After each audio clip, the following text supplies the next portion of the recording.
to go ahead and get some more skills and knowledge to be promoted even at their workplaces, so be it. Let this be free to whoever can go for it. And this kind of arrangement can also be flexible for people who hardly have time, because I've seen people even reading while in the car.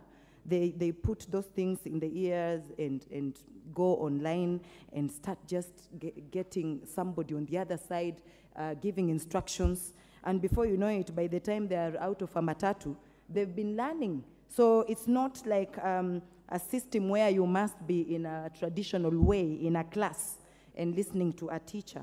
And then we also see that because it's that flexible, it is more cheaper, it's affordable to compared to this other one, because some of the ways that are used in teaching are actually recorded.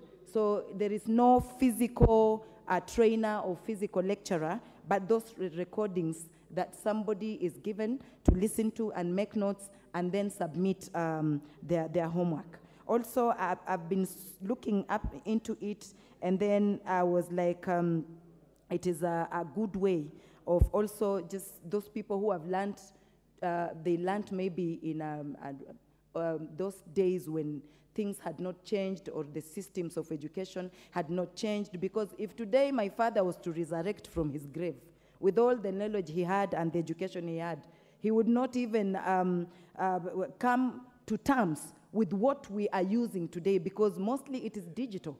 So for those who want to also catch up with the running world, with the new systems, the new digital ways, this is a very good way of actually expanding and coming up with ways of not looking archaic or analog. And to top on that, for the places that don't have maybe means or ways or internet, Wi-Fi, nowadays I see even people in the villages having Android phones they afford. So when we worry of places that don't have access to this kind of education, I think our people everywhere, even in the villages, are curious. They want to learn. So even somebody who did not have or had limited education in their life, out of curiosity, even if they are not after getting the degrees, they will just learn some things and beware, because knowledge is power, and that is all we are actually looking into, so that we don't have so many ignorant people or people who just don't care of what is happening, and they'll be part of a solution. Thank you.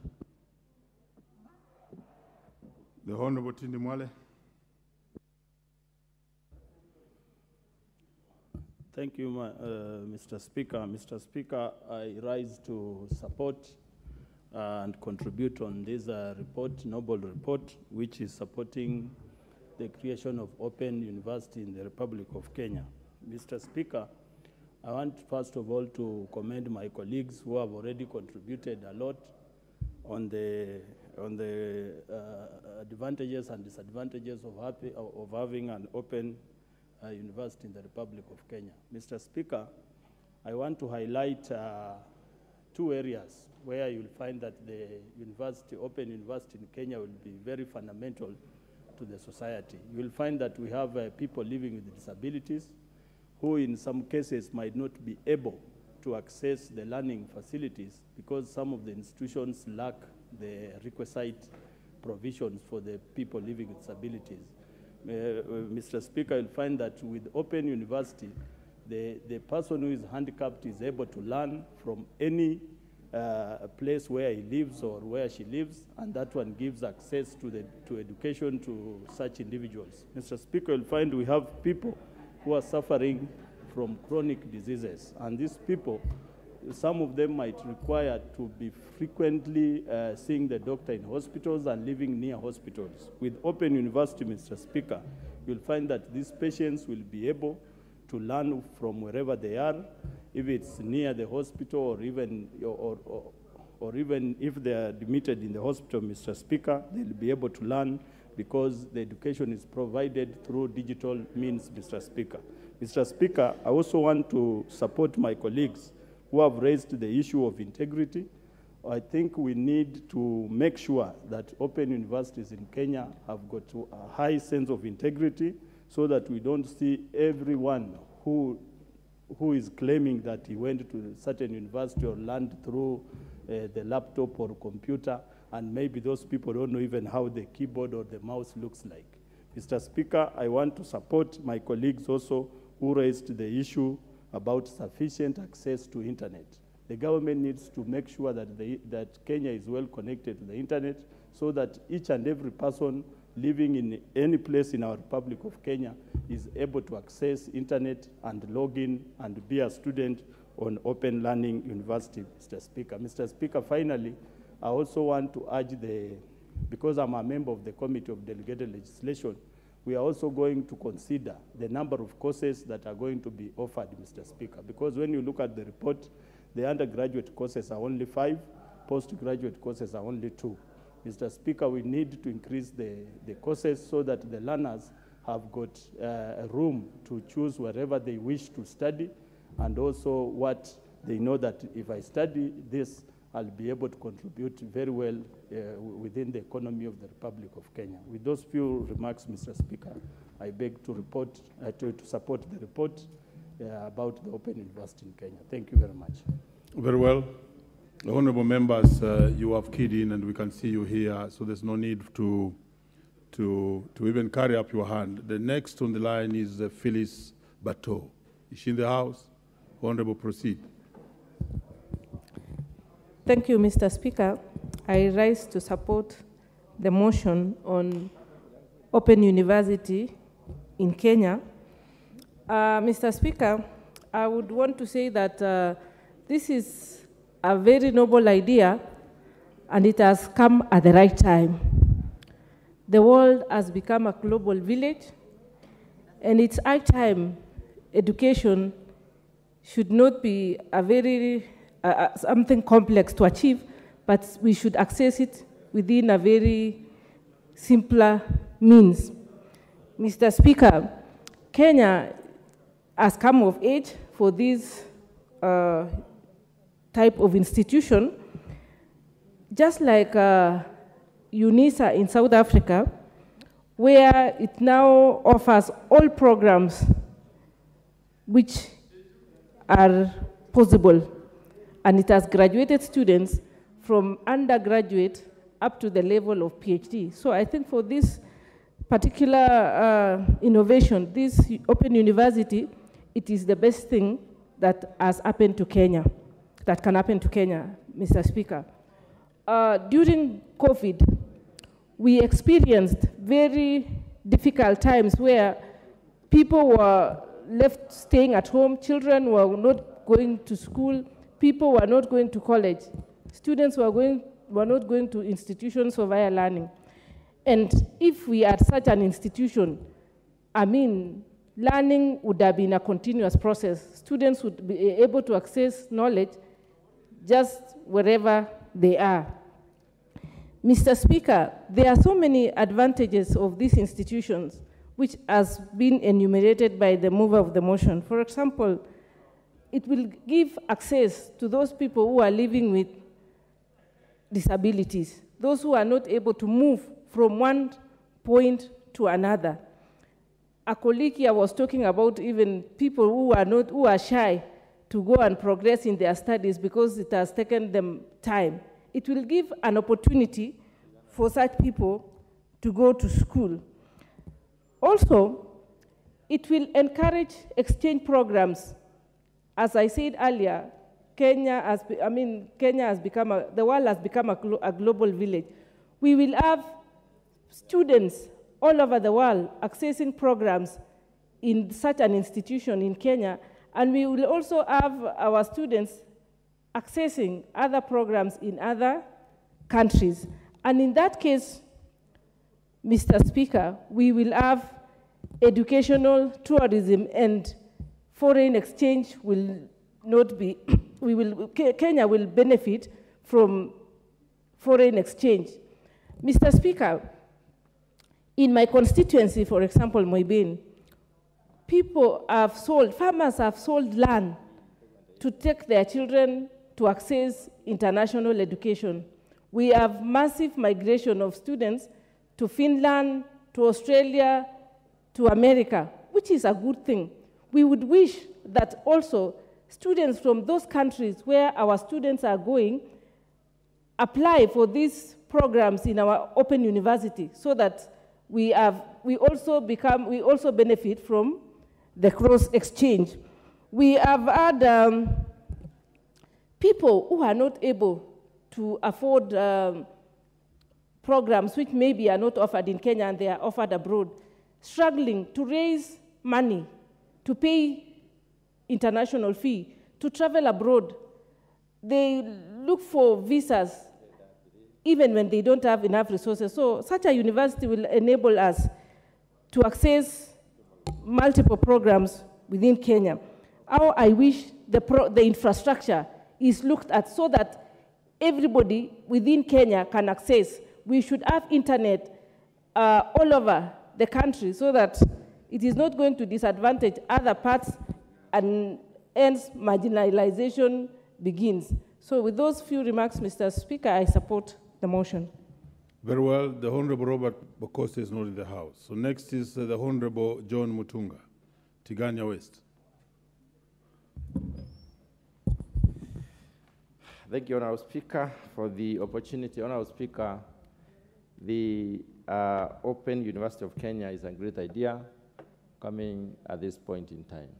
Honorable Speaker, I would like to say that it's actually late because we should have gone that direction way before. Honorable Speaker, having a charter means the university then can discharge recognizable certificates across the globe. Education is universal, and the only thing that is recognized across the globe is the fact that the university is chartered. And that is why it is important for us to facilitate the process of getting this charter so that this university can move on. Honorable Speaker, many things have been said by my colleagues.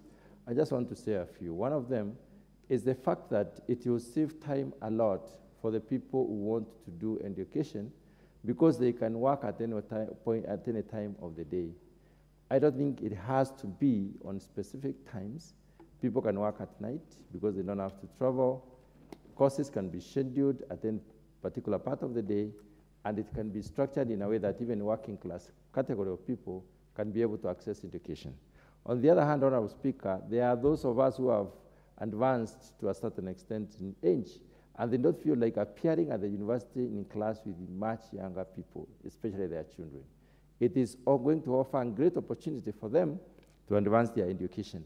They want to go to school, all right, but they don't want to go to school with their sons and daughters, and therefore the Open University of Kenya is a great idea for them because they'll be able, therefore, to learn without necessarily mingling up with their children. On the other hand, Honorable Speaker, the Open University, which is going to be almost 100% digital, is going to allow better consultation between the student and the lecturer. What makes the student shy away from long-standing courses is because these consultations take long and they don't occur when they are required to occur. If the supervisor is an extremely busy person, then the student suffers. And therefore, there is possibility for them to arrange a meeting through the virtual possibilities, and therefore the supervision can go on without necessarily having to appear in person. And this will enable them to do their courses faster than it probably is going to be. It is also going to increase chances even for Kenya to source for students from outside Kenya.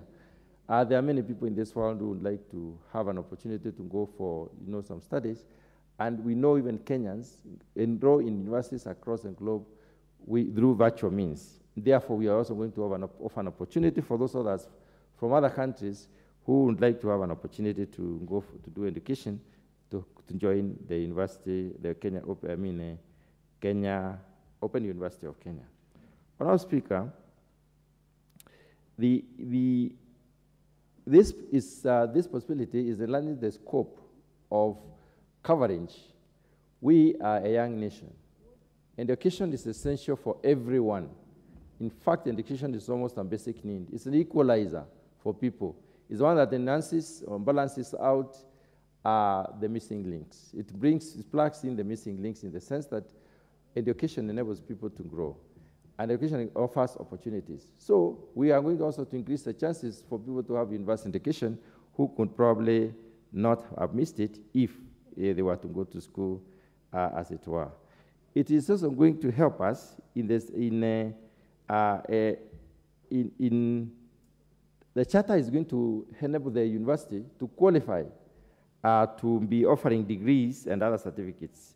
This is going to enable the university to collaborate with the other universities across the globe in the sense that they are going to be, therefore, operating at an equal space. It will enable also the recognition of the products from this university.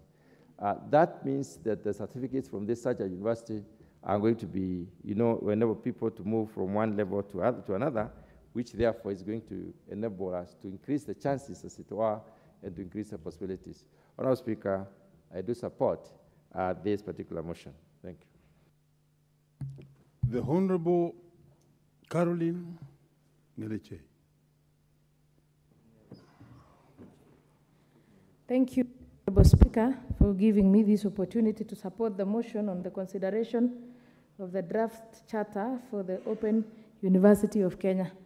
Honourable Speaker, I think this motion is coming at a time when we really need it, because, Honourable Speaker, this country, there are so many people facing challenges of paying school fees. You find that nowadays many universities and colleges charge more on accommodation and other issues rather than tuition fee.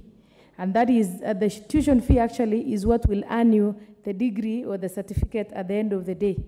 Honourable Speaker, I speak on behalf of hustlers, people with disability, girls and mothers, and all other people who have other duties and responsibilities that may hinder them from accessing or from leaving their homes actually to attend university education. You find that nowadays there is someone maybe does something that can give a small income, that can earn something small for their families or for themselves.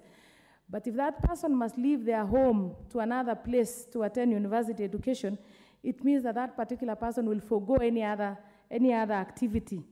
You find also, Honourable Speaker, that there are girls maybe who get children before joining university, and that responsibility of taking care of their children or being mothers or being wives will hinder them from traveling far away to access university education. Nowadays, Mr. Speaker, we have good coverage of internet all over the country. People can even access or learn through their mobile phones. And it is still the same education that is offered worldwide in other universities. So, Mr. Speaker, I laud the committee for bringing in that motion. Mr. Speaker, the only thing that I would wish to be remembered, or that they should not forget about it, is they should also make sure that some courses are not completely offered in distant learning. During COVID time, Honourable Speaker, there were universities who even ran for like 1.5 years on science courses like medicine, like engineering. You find students who are learning online. Some courses or some degrees, Honourable Speaker, cannot be offered virtually. So they should actually make sure that they regulate, because if the universities are left to do whatever they want, others will feel all the courses to be virtual, not knowing that some need proper laboratories, some need practicals for the students to graduate. Another issue also that should be regulated is the fees charged. Honourable Speaker, as much as some universities or some colleges will feel that this is denying revenue to the locality, whereby people used to offer hostels to rent houses for these students, or the university was collecting some revenue from hostels, the fee should be regulated so that it makes meaning. Otherwise, if not, I'm sure some of the universities will charge the same fee for distant learning and the same fee for somebody who uses the facilities in the school. So as much as it is a good thing, it should also be taken care of so that people don't take advantages of others and at the end of it all, meaning might be lost. Otherwise, I support. Thank you. The Honorable Timothy Wanyonyi, Westlands. Thank you, Mr. Speaker, for offering me this chance also to support, to contribute to this motion, Mr. Speaker. An open university, Mr. Speaker, will offer great opportunity, especially to those who are not able to access the physical university, Mr. Speaker. These are people who normally are, students are given online courses. They do their courses online. They are assigned a tutor who will guide them through the course, Mr. Speaker. And this is a cheaper way of making sure that education is accessible to many, many students at the comfort of their, wherever they are, Mr. Speaker, even from their home, from wherever they are residing, so that they can now have this education, Mr. Speaker, reaching to them. I support this idea because, Mr. Speaker, there are many universities existing. We have many universities in Kenya, but still we have many people who cannot access because of the cost of many other things that come with it. Accommodation, because many universities are not able to provide hostels for students. Therefore, an open university that will offer mostly courses online will also be a cheaper way of also making sure that people are accessing education. And it's also, Mr. Speaker, that those who may go to this open university, if they are unable to continue, they can still transfer their credit to the other universities if they want to transfer from the open university to the normal university, Mr. Speaker. They can go, they can transfer their credit to the other university. So it is not prohibiting, but it's also something that is much, much more flexible. Therefore, Mr. Speaker, I want to support and encourage that this charter that is going to be issued, this is the first open university in Kenya. This is an idea that whose time has come, and people living with disability, people who are living in marginalized areas, those who are living in the nomads and all, Mr. Speaker, it will be much, much more handy for them, and they can access education from wherever they are, because now we have internet facilities across the country, and people can access even this through their mobile phones. They don't have to invest heavily in it. But Mr. Speaker, as the past speaker just said, we need also to have regulation on this, because sometimes it ends up being abused, and we can easily start compromising the standard of education. So, Mr. Speaker, I support and that this is a good idea, and that the issuance of the charter to the Open University of Kenya. Thank you, Mr. Speaker. The Honorable Tukukwenya. Thank you, Mr. Speaker. Indeed, after a long wait, I finally have an opportunity to add my voice to this very important motion on the establishment of Open University of Kenya. And Mr. Speaker, from the onset, I would want to state that education is a provision that is guaranteed and that should be given to every Kenyan, and it's enshrined in our Constitution, Article 43 of the Constitution of Kenya, that we gladly promulgated in the year 2010, states clearly that every child is entitled to education to sufficient levels, basic education for that matter. But I want to thank every effort by the Ministry of Education, especially Department of Higher Education, in establishing an opportunity or a platform whereby every Kenyan can access education. Because without it, then there are people who are limited to the extent and to which they would study, because our normal form of education is quite expensive, and especially when you get to the university level. And Mr. Speaker, I must state here that we are more than 30 years late, because our neighbors in the East Africa, that is Tanzania, established one in 1992 and through an act of parliament, and the same was operationalized in the year 1992. That is to say, we are quite many years late, and it is just about time that, Mr. Speaker, we took this initiative to pass these regulations and have the same established. Of course, Mr. Speaker, we're going to reap bountifully from establishment of this university. For example, a child living in Kinangop, who is a son or a daughter of a peasant farmer, will have an opportunity now to access this education, and especially through the digital hubs that have been proposed by this government.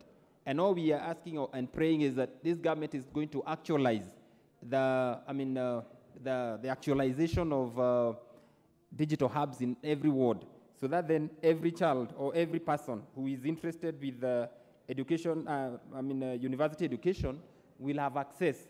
Secondly, Mr. Speaker, the government must really work on connectivity.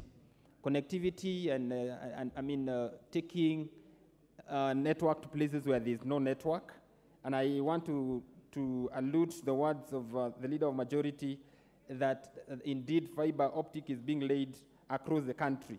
Mr. Speaker, this kind of learning is not new to many Kenyans because of the revolutionary kind of learning that was brought about by COVID or during COVID, whereby students were now required to learn online. And of course, we have lessons that we've taken from online education as it has been going, where students have been learning virtually. Maybe many of us also have been, those of us who are scholarly, have benefited from the virtual services or learning. And Mr. Speaker, we have seen the shortcomings. There are many ramifications, and maybe we need to address them, even as we pass the award of charter for this this kind of learning. Of course, the issue of study materials, whereby you're supposed to download. Maybe if the government is not going to avail network, it is going to be very expensive on students in terms of buying data and what we call bundles. Of course, the reliability of network, we know there's always fluctuation back and forth. There are also issues to do with absence, because maybe some of the learners are very young and they cannot maintain discipline in terms of making sure that they're in class when they're supposed to be there. But in essence, I would say that this is a great idea, whose idea is coming in late, should have been implemented many years ago. But with the change of technology, I believe that it's an idea that everybody should support. On the issue of the subjects that are, or courses that are going to be offered, of course there will be limitations in the sense that they can only offer of social sciences and arts, because sciences cannot really be offered in this university. Open university. I thank you, Mr. Order, Speaker, honorable members. You are doing it everything wrong. Order, honorable members. Thank you, Mr. Speaker. Please, as you come in, just maintain the calmness of the House, and also don't pass between the member who is speaking and the Speaker. Order. Honorable Jonathan Ngeno. Honorable Jonathan Ngeno.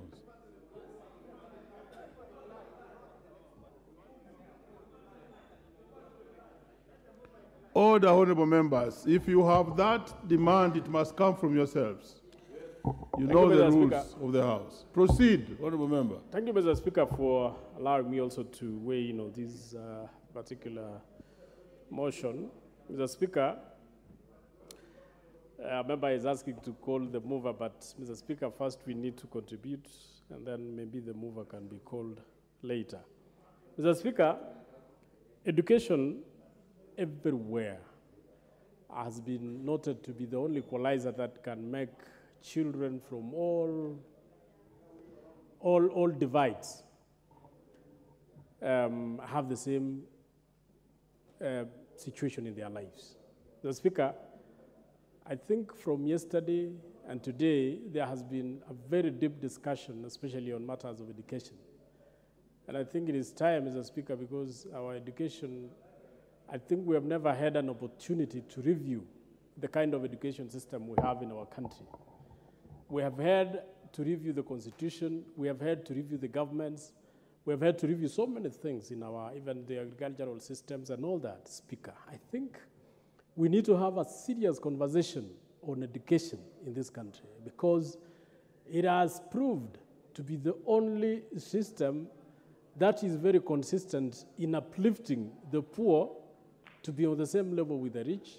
It has proven to be the only system, Mr. Speaker, which has uplifted those who could not have managed to be where we are even today. So, Mr. Speaker, I think it is time we put a lot of attention to education so that the kind of education that is given to our children and grandchildren is that type of education that will make them, that will make it easier for them to access the opportunities in this country. So, Speaker, in my thinking, this matter of open university is long overdue because it has been practiced in many countries across the world.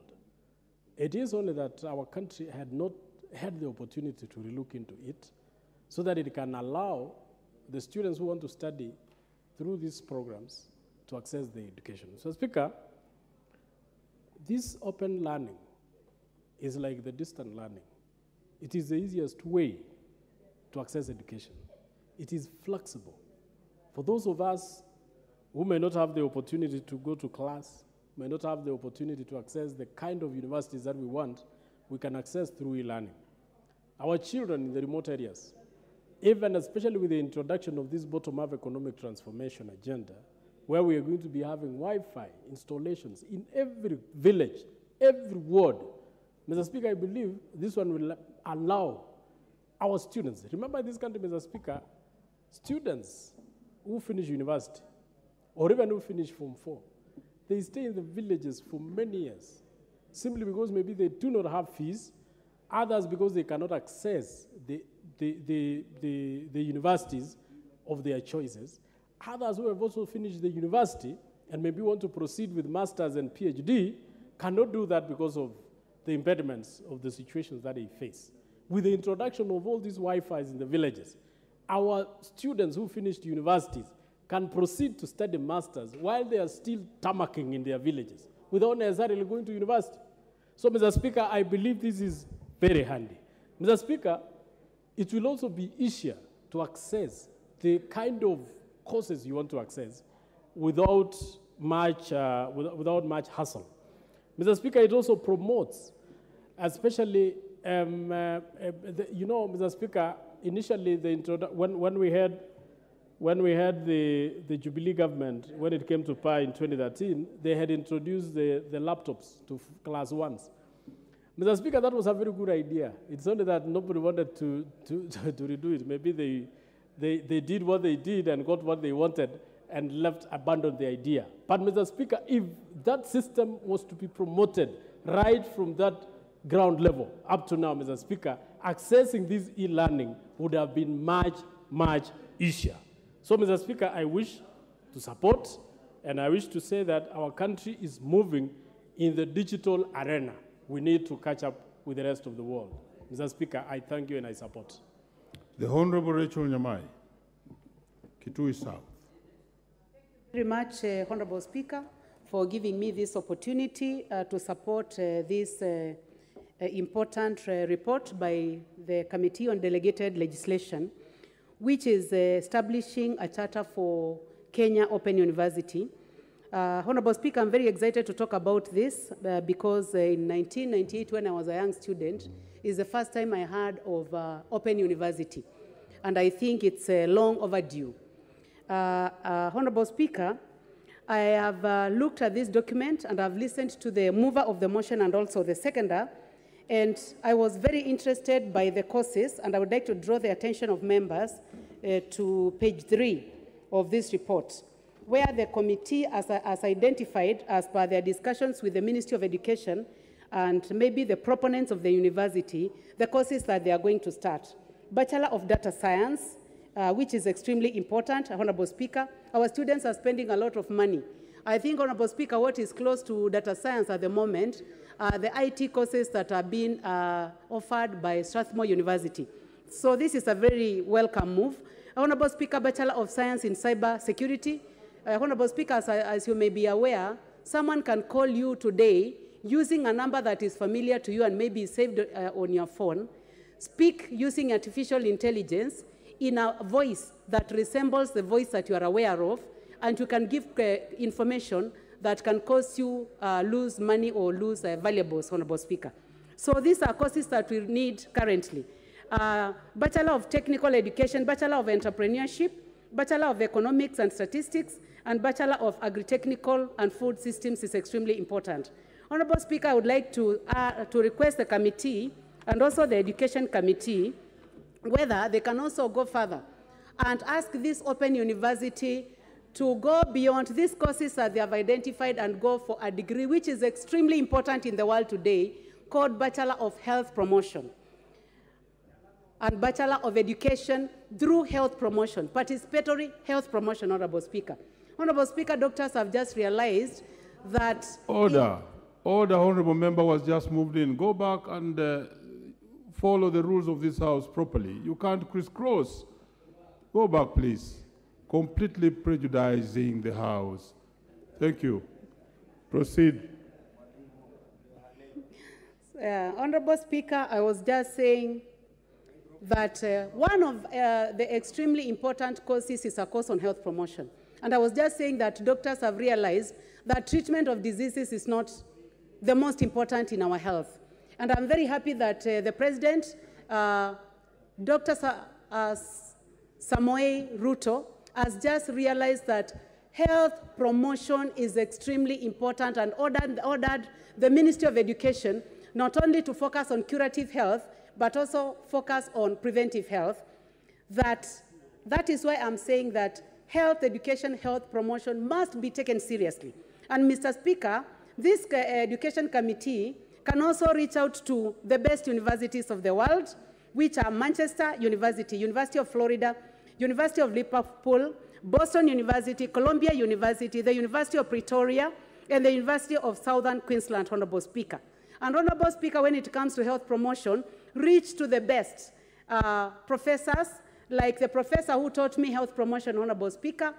Honorable Speaker, I would like to mention his name here, Biane Brun Jensen, Professor, Professor Jens Agard, Professor Venka Simovska, and a professor in Australia who is called Professor Adrian Banman. Honorable Speaker, I'm saying this because this is a course that was started in this country. It is flourishing in other universities through Open University, and we have not been able to embrace it. So I hope that this House will take it seriously, that we need to embrace participatory health promotion. And the best way to do it is through this Open University, which will be based in Konza. As I finish, I'm excited about Konza, Honorable Speaker. And I hope today cannot go unnoticed, especially on matters relating to flexibility of the Open University program, and also the fact that it is easily accessible to even people who are abroad. Honorable Speaker, as one of the honorable members cited here, we do have an open that currently, as per the statistics of the country, it shows that it's the university that has the highest uptake of students. And so I stand here to also support this motion.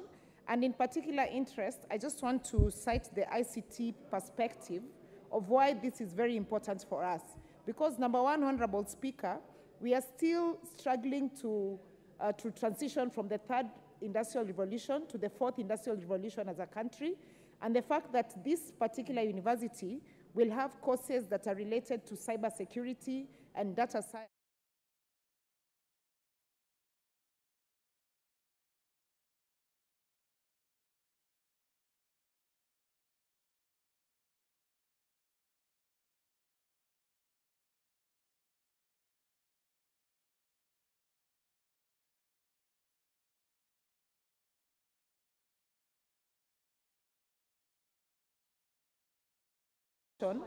is that we need to also encourage to have more of our young women joining the STEMs courses so that we can have more women in this country participating in the space of the STEMs environment. Honorable Speaker, you might very well know that we do not have enough engineers who are women in this country. We don't have enough women in the space of IT. And so for me, what I would like to really urge the implementers of this particular program is that they make sure that when it comes to uptake and encouraging the students who will be part of this program, that we encourage the female students. Honorable Speaker, as I finish, I also just want to emphasize on the importance of this particular course being accessible to the people who are also working, because this will enable even those of us who are in Parliament who want to further our education to be able to access this particular open learning university. Honorable Speaker, please protect me from Honorable Osoro, who is harassing me to finish up. Honorable Soro, my time. We don't want local. Proceed, Honorable Member. Thank you, Honorable Speaker, for your protection. And as I finalize, Honorable Speaker, I just want to say that let us all urge and ensure that we support this particular motion. It's very important for our country. It's very progressive, and it will take us to the next level. I thank you. What's your point of order, Honorable Whip? Mr. Speaker, I'm standing on, and I was standing order 95. I would like to request that the mover be called to reply. Well, is it the mood of the House that the mover be called upon to reply? Will as many of that opinion say aye? Aye? Will those of a different opinion say nay? Mover, proceed. Mr. Speaker, thank you for this opportunity. Mr. Speaker, this report has received overwhelming support by the members across the divide of the House. And you realize that, Mr. Speaker, the Open University will provide very key degrees, Bachelor of Science in Data Science, Bachelor of Science in Cybersecurity and Digital Forensics, Bachelor of Technology and Technology Education, Bachelor of Entrepreneurship and Business, Bachelor of Economics and Statistics, Bachelor of Agriculture, Technology and Food Systems, and other very key degrees in postgraduate programs in leadership and running design and technology. Mr. Speaker, I want to thank the members for the support, the committee members who have gone through this report and presented this report, the cracks of the committee, and more so, I want to stress the point that this report needs to be implemented. Mr. Speaker, I beg to reply. Order, honorable members. Order, honorable members. Having confirmed order.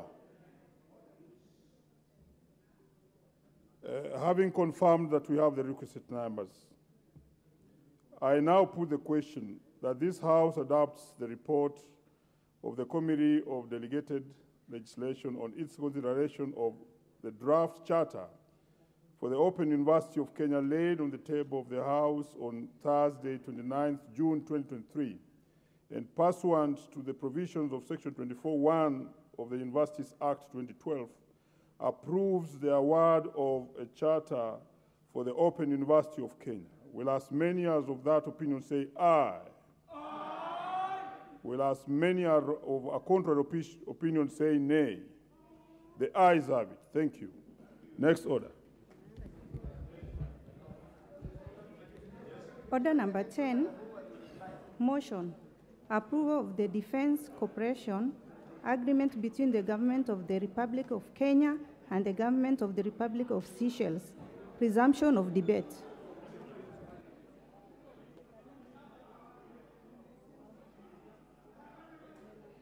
Did we have any member who was on the floor? There was no one on the floor, and therefore we shall proceed with those who have keyed in. And the next to speak on this is Honorable Paul Biego, Chesumei.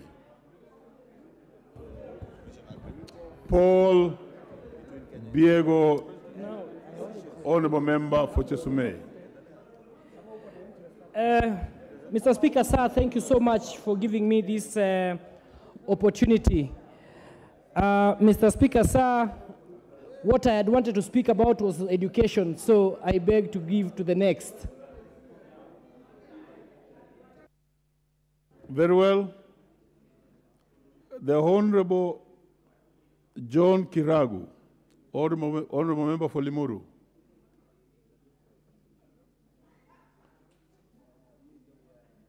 Not being in the House, the Honorable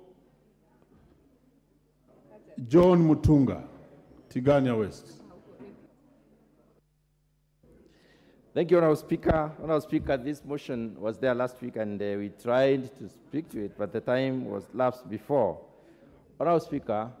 Order, Honorable Mutunga. May I bring the members to speed that we are now on a motion of approval of Defense Cooperation Agreement between the Kenyan government, the government of Kenya. Let me take it again. Approval of a Defense Cooperation Agreement between the government of the Republic of Kenya and the government of the Republic of Seychelles. You may proceed. Thank you, Honorable Speaker. Honorable Speaker, this collaboration is important to both the republics, the Seychelles Republic and the Republic of Kenya, because training together for such a force is important. Honorable Speaker, it will help them to share experiences. It will help them to develop the skills better than when they are doing it on their own. On the other hand, Honorable Speaker, when it comes to issues of discipline, we are witnessing in this country that there are many other countries from all over the world who would like to train in Kenya. We have some European Union countries and UK soldiers training in Nanyuki and other parts of this country. And we have observed some cases of discipline within the disciplined forces. Honorable Speaker, as this is ratified, we need as a country to caution that interactions with the community need to be curtailed so that people are given their respect and their dignity prevails. Honorable Speaker, when you look at Seychelles and Kenya shares a coastline, they share a border. We therefore have an opportunity for an enlarged seashore where they can train. There is an enlarged body of water. Honorable Speaker, especially for our Navy, the two navies, the Kenyan Navy and the Navy from Seychelles, they will have a great opportunity to practice together. They will have a great opportunity to have joint trials and joint vessel testing in the waters, because we have an enlarged and longer, coastline. Honorable Speaker, training together again brings in issues of faster skill development and challenges. We will have our soldiers challenged, and those of Seychelles also, challenging our soldiers and us challenging them. And in this particular respect, they will be able to we will get better material and better, soldiers at the end of the day. Honorable Speaker, when it comes to the two countries, the soldiers come from different, or rather the military personnel have come from different environments. They'll be able to share experiences from where they come. They'll build their capacities in view of those experiences, and we'll have a more rounded, people at the end of the day. Honorable Speaker, I support this particular collaboration. Thank you. Yes, next to speak on this. Yes, what's your point of order? Mr. Speaker, I raise understanding order 95. Will I be in order to ask the mover to be called to reply, Mr. Speaker? Because this matter has been debated since yesterday, Mr. Speaker. Yeah, since yesterday. Yeah. So that we can move to the next business, Mr. Speaker. Yes, I agree with you. Honorable members, a member has risen for misplace on standing order number 95. that the mover be called upon to reply. Is that the mood in the House that the mover be called to reply? Will as many as of that opinion say aye? Aye. Will as those of a contrary opinion say nay? Mover proceed to reply.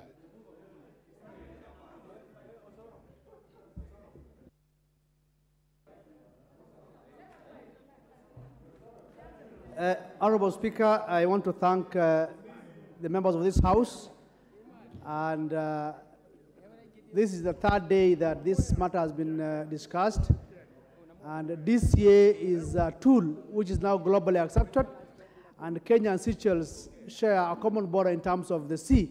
And this will help especially the Kenyan Defense Forces and more so the Kenyan Navy to train more so with Seychelles. So I beg to reply.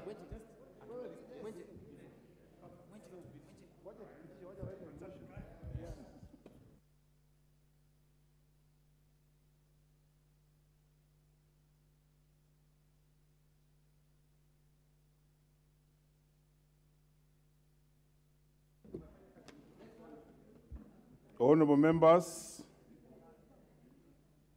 having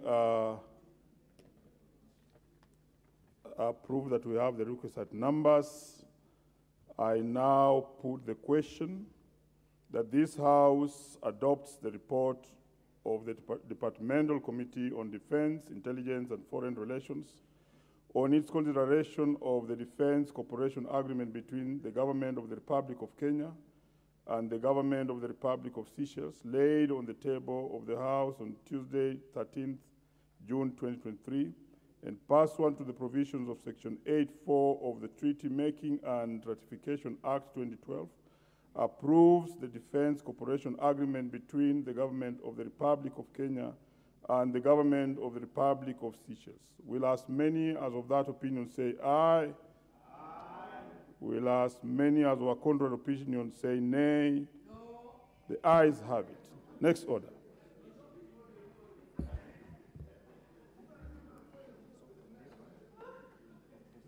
Order number 11, motion. Consideration of the Consolidated Fund Service Expenditures under the financial year 2023-2024 budget estimates.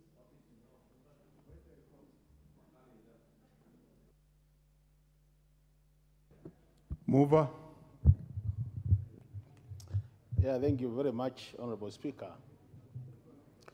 Honorable Speaker, I beg to move that this House adopts the report of the Public Debt and Privatization Committee on its consideration of the Consolidated Fund Services Expenditures under the financial year 2023-2024 budget estimates, laid on the table of the House on Wednesday, 21st June 2023, Honorable Speaker. Honorable Speaker, before I get to the main text of the report, allow me, Honorable Speaker, to begin by thanking members of the Public Debt and Privatization Committee for working tirelessly to ensure that this comprehensive report is tabled in this House. Honorable Speaker, I also want to extend our gratitude as a committee to the National Treasury, the Office of the Controller of Budget, the Office of the Auditor General, and the Central Bank of Kenya for providing critical information in the process of reviewing the SFS expenditures, Honorable Speaker.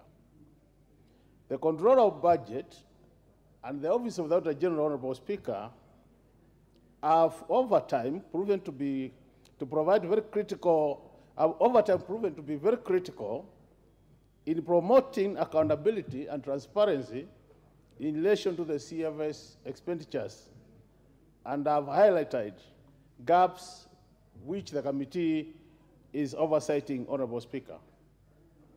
Honorable Speaker, it is important to remind members of this House that the Consolidated Fund Services, normally abbreviated as CFS, are excluded from the Appropriations Act pursuant to the Article 221 of the Constitution, Section 7 of our Constitution.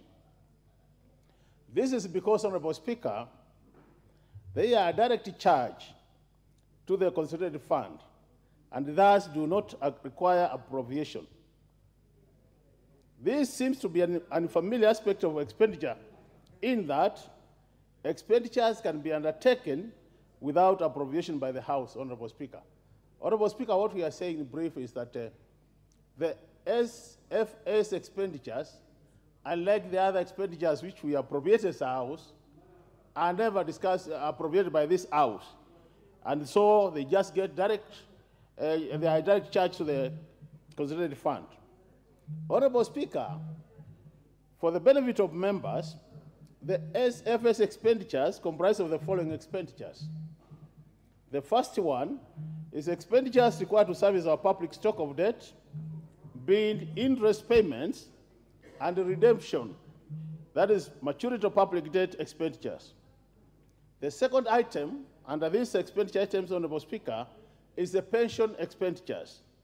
The third item is salaries for constitutional and independent offices, Honorable Speaker. The fourth one is expenditures related to guaranteed debt. Honorable Speaker, for the financial year 2023-2024, the SFS expenditures are the largest in terms of percentage, Honorable Speaker, at a value of 1.84 billion, Honorable Speaker, larger than the recurrent expenditures of the current government, which amount to 1.56 trillion, Honorable Speaker, and development expenditure, which is worthy Kenya shillings 807.64 billion, as approved by this House. Honorable Speaker, if you look at this figure of 1.84 trillion as the SFS expenditures, Honorable Speaker, it's about 70% of the projected revenue to be collected for the year 2023-24. And Honorable Speaker, if you compare this with also this figure, as we are talking about, Honorable Speaker, if you also compare it with the exports coming from the returns from our exports, Honorable Speaker, you find the figure is also quite high. So in short, we are saying, Honorable Speaker, these expenditures are very critical when you look at the amount. Unfortunately, Honorable Speaker, we have realized that this House, when you look at our standing orders, they are not very clear in terms of how do we address these expenditures, Honorable Speaker. And you can see, Honorable Speaker, even today, when we are discussing this important report, we've already passed the budget as a House, meaning we are not giving these expenditures the kind of the attention they deserve. And at the same time, Honorable Speaker, you realize these expenditures, they are taking such a huge chunk of our revenue, Honorable Speaker. Honorable Speaker, in the financial year 2023-24, SFS expenditures are projected to amount to the figure I've mentioned, that is 1.4 trillion. And if you compare that with the last financial year, 2022-23, which has just ended, the figure was 1.553 trillion. This is an increase of Kenya shillings to 83.4 billion in this year. And because they are direct charge to the Consolidated Fund, they will constrain our fiscal space, Honorable Speaker, by reducing the amount of resources available to finance other critical expenditures in the country. Over the medium term, Honorable Speaker, the SFS expenditures are projected to hit a figure of Kenya shillings 2.2 trillion.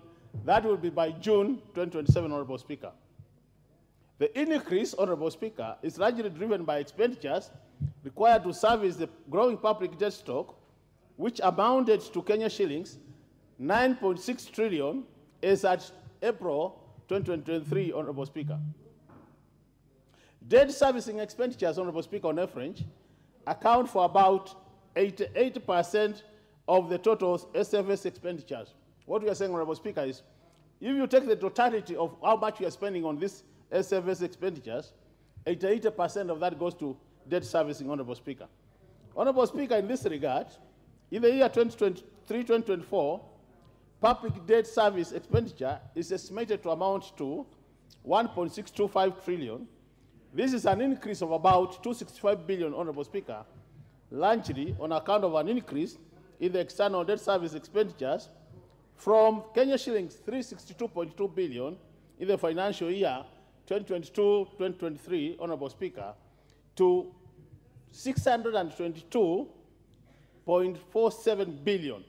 And this will be occasioned by a one-off payment for the maturing debt, sovereign bond, that has been allocated a total of 241.75 billion, Honorable Speaker. Honorable Speaker, while external debt will cause periodical increases over the medium term, the risks emanating from this domestic debt remains the main concern over the medium term. This is because while external debt is characterized by concessional financing with low interest rates and long grace periods, domestic debt is characterized by rising interest rates, shorter maturing period, Honorable Speaker, and then the debt keeps on increasing year after year. In the year 2022, 2023, 2024, Honorable Speaker, expenditures related to domestic debt servicing are projected to amount to 1.00 trillion. This is an increase on account of reopened or reissued domestic bonds and short-term treasury bills, Honorable Speaker. Interest payment expenditures will account for the largest share of the Kenya shillings 628.8 billion on domestic debt redemption. That will amount to 374.5 billion, Honorable Speaker. Honorable Speaker, external debt service is estimated as 622.5 billion, a 72% increase from the financial year 2022-2023, and this is as a result of an increase in external debt redemption expenditures for the year 2023-2024 that will amount to 475.6 billion, an increase due to the expected maturity of sovereign bond of US dollars 2 billion, Honorable Speaker. We all know about the Euro bond. That will amount to 241.75 billion, Honorable Speaker.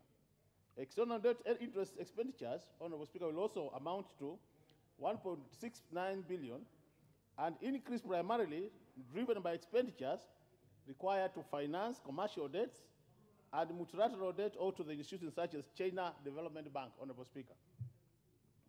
Honorable Speaker, the second item is pensions. And pensions expenditure will amount to 189.09 billion in the financial year 2023-2024, Honorable Speaker, an increase of about 16.45 billion. And this is mainly attributed to, Honorable Speaker, an increase in ordinary pension payments to Kenya shillings 91.23 billion in the financial year 2023-2024 from Kenya shillings 82.93 billion in the financial year 2022-2023, occasioned by an increase in the number of retiring public servants, Honorable Speaker. That is about 12,290 public servants are going to be retiring. That is civil servants and military personnel in totality, Honorable Speaker.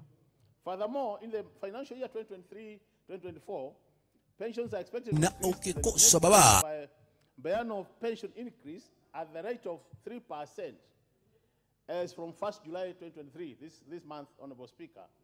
So that will also lead to increase in pensions. Honorable Speaker, salaries and allowances for constitutional and independent offices, that is the third item, as well as other miscellaneous expenditures, are expected to increase by 2% from Kenya shillings 4.62 billion to 4.73 billion.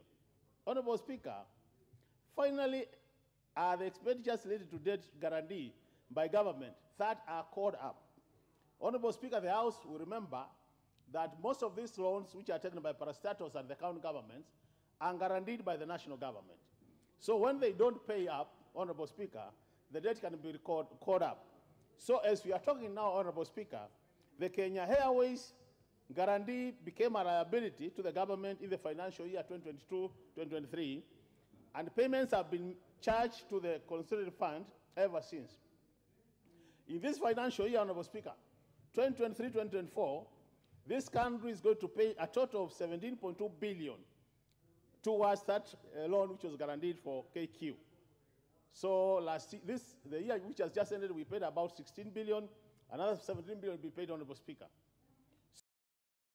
So, Honorable Speaker, the committee has noted that the House has made resolutions on CFS expenditures based on its recommendations, and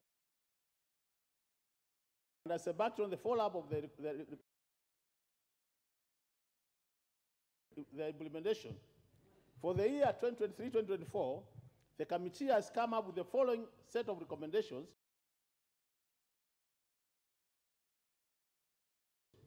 based on the consultative engagement held. Recommendation number 1, Honorable Speaker. In line with the financial consolidation plan, any in-year adjustments to the in the financial year 2023-24 budget estimates undertaken by National Treasury should be within the approved 2023-24 fiscal deficit, should be within the approved 2023-2024 fiscal deficit limit of 4.4% of GDP in order to mitigate against unplanned borrowing, Honorable Speaker. That is a total of 4.4, that's what the House approved. Number 2, in line with the House resolutions on the medium-term debt management strategy 2023, in the financial year 2023-2024, the National Treasury should adhere to the approved 50 by 50 mix of domestic to external borrowing, and any deviation in funding strategy should be approved by the National Assembly. Number 3, Honorable Speaker, 15 days after the end of each quarter in each financial year, the National Treasury should submit to the National Assembly a quarterly report on the status of all CFS expenditures, indicating actual expenditures compared to the budgeted expenditure. That for any in-year CFS expenditure adjustments, Honorable Speaker, budget cycles going forward, the National Treasury should report the overdraft facility as well as all expenditures related to guaranteed debt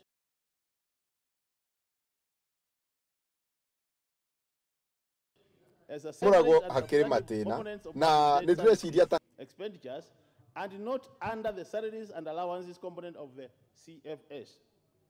Recommendation number 5, Honorable Speaker, the National Treasury should ensure timely payment of pensions to the pensioners and prioritize the prompt disbursement of employment contributions under the Public Servants Superannuation Scheme, Honorable Speaker.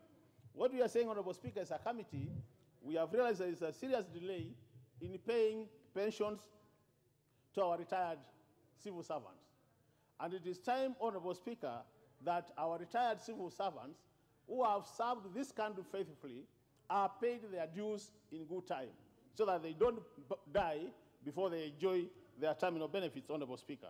Honorable Speaker, recommendation number 6 is that in the next budget cycle, that is for the financial year 2024-2025, the National Treasury should submit explanatory notes on the CFS expenditures along with the budget estimates for the financial year 2024-2025.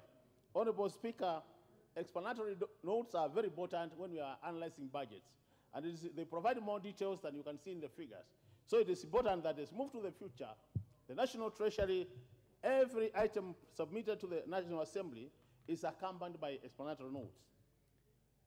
Recommendation number 7, Honorable Speaker, that by that 1st December 2023, this year, the Office of the Auditor General should undertake a special audit on pensions relating to pensioners paid through the Crown Agents, Honorable Speaker, bank in the UK, and submit a report of the National Assembly within the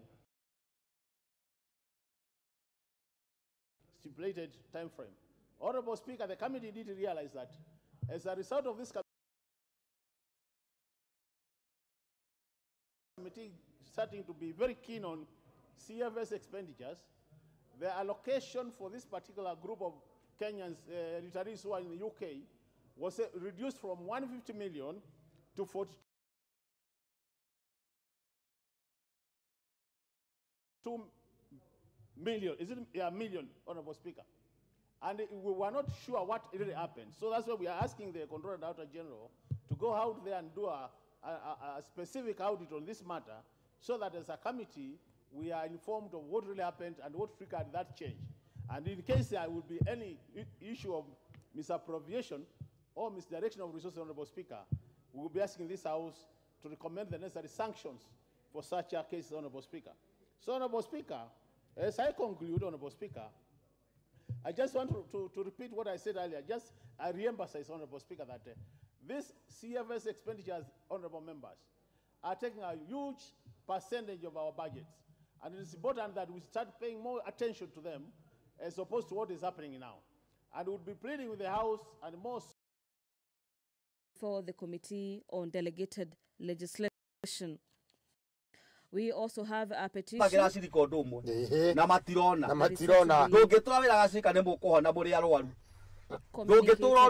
the House this afternoon. This particular petition.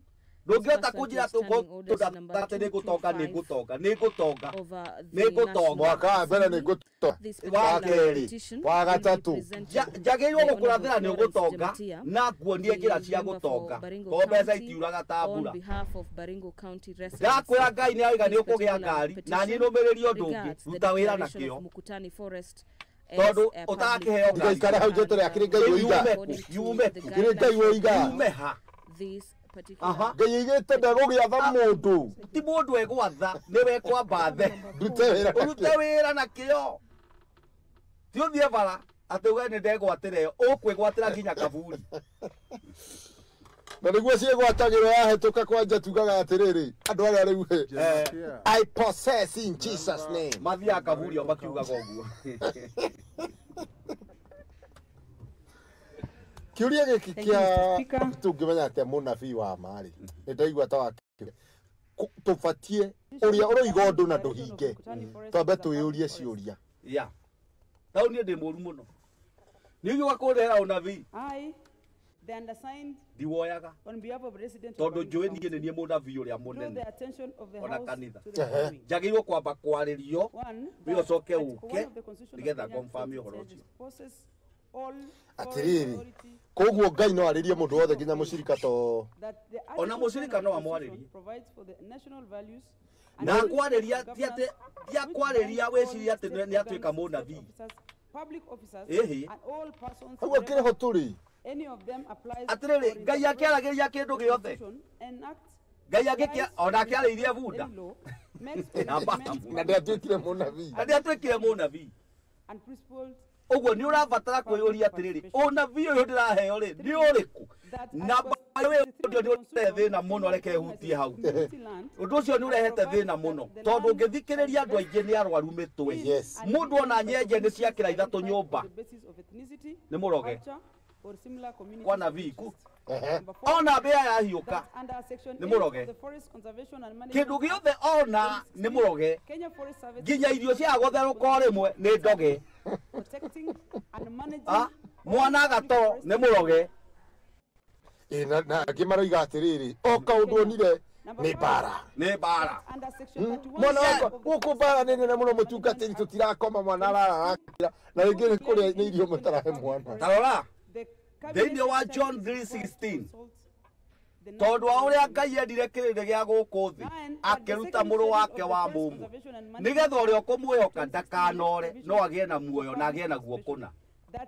Ithuĩ tũtiĩtĩtwo mbara ici atĩrĩrĩ niĩ rĩ ndĩ ta mũtungatĩri rĩ Jehova anjĩtĩte nĩgetha hote kũgitĩra rũru matikĩreke ndũe ndĩ wiki niĩ tondũ njũĩ atwĩranaga nake na nĩkĩo Musa eragwo atĩrĩrĩ ĩra andũ aya matigakuhĩrĩrie haha we ambata we wiki ĩkĩra rũirigo he rũirigo rwa mũtungatĩri na acirika he mbara acirika matabatiĩ kũrũa we nĩ ũrabatara kũrũa na nĩkĩo maraigũ maherwo atĩrĩrĩ twarai indo kũu nĩgetha mũhote kũgĩa na thayũ arwage mbara rĩu ũngĩ arwe yake rĩu nĩ yake rĩu ararwo na wĩra wake nĩ gũkinyia mũndũ ahĩngwo ĩno nĩ mbara mũndũ aikarĩre gĩtĩ ũru anyitwo nĩ mũcumarĩ mũbuto ũtarũke ĩno nĩ mbara mũndũ anyue maĩ aitwo nĩ maĩ ĩno nĩ mbara arege kũruga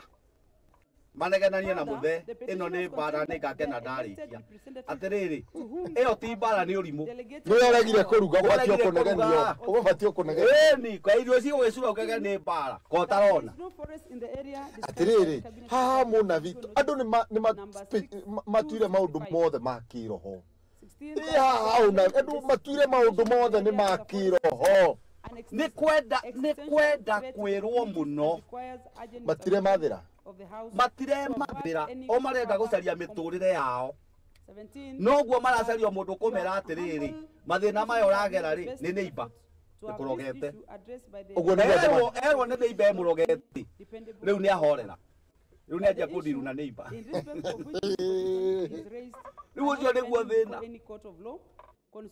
ndatari ukithibitari ri na nä ngwenda kå hutia ha thibitarä rä tondå hä ndä mwe twä ciana ithuä rä nä tweragwo tå thiä thibitarä na thä na å rä a watå nyitaga rä aciari rä matiathomete gä thå ngå ithuä na ithuä rä gä tirä kä rakinyanä ra wathiä tå kandä kä rwo ndawa 1×3 rä u we å gä ka atä a we ndagätarä iga å ringä icio å ratinanie mwe mau nä mwe å gatå rania matatå gä cunjä rå cinä gä cunjä thaa thita gä cunjä kä rä a kä ngä hwainä no å ma nä atä rä rä no twahonaga rä u nä waya matonyetie å gacä ra kau tondå marenda kwä rwo rä mathiä makerwo ro å guo na to matirä na å taå ku rä må ndå agathiä akanyita mbå ri yake ndegå twara kä gongona-inä agatwara kwa må ndå akendia gä thaka gä ake ndegå twara kä gongona-inä agatwarä ra må ndå fainarä å kaigua werwo thiä å ke twä hinge kå rä a tå camanie na må tå mbi nä å nabii nä nabii thä ra wothe nä å nabii andå nä mendire kwä rwo må nä no kwä rwo må no matirenda kwä mathä ra marenda kwä rwo na kå rä a marathiä kwä rwo rä aratiga kå rä a agä irwo nä gå thiä agathiä kå ngä nä getha aroranie nä getha akaroranie athiä kå rorania akerwo kunja kå rä a gå tirä kä ndå wä ragwo kå rä a rä hatirä kä ndå wä ragwo tareke njũrie atĩrĩrĩ he ciugo igua waiga cia bata mũno atĩ mũnabii ũrĩa wa ma nĩwe we ũrĩkuo mũndũ ahonoka eitĩkie Ngai no mwarĩrie tondũ rĩu haha mũna andũ aingĩ rĩ ona iũndũ ici ũrona ciĩ bũrũri-inĩ iũndũ ici ũrona ciĩ bũrũri rĩu nĩ wega kwaria ndeto ĩno cararĩku itirĩ kĩhunjio itirĩ kĩrĩkanĩro-inĩ ciũrathi-inĩ andũ morire ũrathi makĩenda kwĩrwo ũrĩa mekwenda na nä kä ona må ndå rä u niä kuma må thä twä na må hunjia witå andå ndathire mathiko handå hamwe tå gä thira nä må ndå wa bamä nä witå tå kä igua twerwo rä u ithuä nä twä thikagä ra itå nä twandä kä te må hunjia witå ngä ra andå a bamä rä eherai ithe onake toguo arekaga ithe ti wao ndå kä reke athikwo magä thiä magä thikana ithuä kå rä a twarä aga tirarä na å horo tondå nä må ndå wao tondå rä u rä wä mwä tä kä ria å ikare å rä a å kwenda waigua rathä rå rarä a å gä thiä we ä tä kia we onawe Ngai nä akwaragä ria nä egå kwarä ria atä rä rä gå kä ra andå marathä irwo na makerwo må thuri å cio tiwe waku nä guo roho aroiga twaiga ti bibilia o bibilia oiga atä rä rä wagå tigithå kania erä manyitithanä tio rä nä kå rehe gä kuo nä gä kuo må ndå å cio nä gä kuo we nä må nabi nä roho rä kå yå waria na woiga atä å ti må thuri guo na nä kwenda tå menye roho nä maya wä roho wa ngoma na roho wa Ngai rä no nginya tå kå rane roho wa Ngai å kä aria tondå roho wa Ngai waragia thayå naguo roho wa caitani waragia maåru hau no tå ngä hota gå thathaurä ra å gä kaigua roho gacokera hau roho wa Ngai aragia thayå na roho wa ngoma aragia maũru roho wa Ngai aragia ngwatanä ro roho wa ngoma aragia horo wa ndigano ũguo maũndũ maya merĩ mathiaga matwaranĩte ũguo no erĩ nĩ roho ũraria rĩu nĩ mũndũ akũrana rĩu we nĩ ũmenye atĩrĩrĩ roho wa Ngai rĩ nĩ aragia maũndũ ma guoya roho wa Ngai ri ni amuranagia ngwataniro roho wa Ngai ri ni ahurunjaga riu we hau ni haku wiyurie nginya wi gwaku nyumba ona iko roho ni araria ni wagio ni kwiyuria ati roho uraria nyumba eno ri ni uriku to tu othe wa Ngai roho wa Ngai ni ari uremi we mutumia tathikiriria roho wa Ngai ni ari uremi asante nigetha nginya kinye stage ya kurehe njukirira thiini wa nyumba wonage muthuri utari ndaimono agacoka no kerwo tiwe waku na mwina ciana inyanya na nduonagio kuria ukuhira ciana mwina ciana inyanya erwo ti waku riu ri mutungatirire mama ndeto ino ni njega na ndeto ino mama ni njega na riu cina ko karanjira ati ndeto na njega uguo ni ciegera ngwenda na njira nguhi ta ndagika imwe kana igiri ucokie gikino gicokie tu na ihenya tondu ni mundu uroritie kiuria giki mundu nyuaga njohi muini wa nyimbo cia kugoca mwathani kana muhunjia ni muhonoku cio ni muguruki ono te wetiro gicaniriria ucio ni muguruki ndathome thiini wa Efeso 5 mwari wa 18 na 19 ucio akiri muguruki Akorini tho wa mbere 6 mwari wa 10 Agalatia 5:21 ndathome ucio ni muguruki na ucio ri Biblia igatiriri mama ndakona thamaki wa Ngai na niguo enyuirwo batikona nginya hunja makinywa njohi no tutharirie na ndagweta maandiko mahuthu muno mundu hari ari kwanja Biblia ni ciingihire ya hihinye thimu thiini wa Efeso 5 mwari wa 18 nginya 19 acoke athie Akorini tho wa mbere 6 mwari wa 10 na 11 acoke athie Agalatia 5 mwari wa 21 riu akorwo ucio ni ekunyitite karara ni agwa tondu thamaki wa Ngai we ahuria maraya magui bakahikanio na kuu hatire gutonya thamaki wa Ngai andu angi au ri nigetha tutirihe karuce ni gutiriha twatia tondu riri kuri andu mehithanitie no horo angiona ni inia nyimbo cia kugoca mwathani angiona ni ahunjia na ni maranyua njohi muno na rwe Jesu ni amenyete njoki na ikemwe hau Jesu ni amenyete na kiuga to aria manjitaga mwathani uyu makaingira nä kå rä makoragia na niä nä guo ndagocaga na ndinona rä twa rä akwa ndineigua nake nä akamera thiäi na kå u to ndiamå thiäi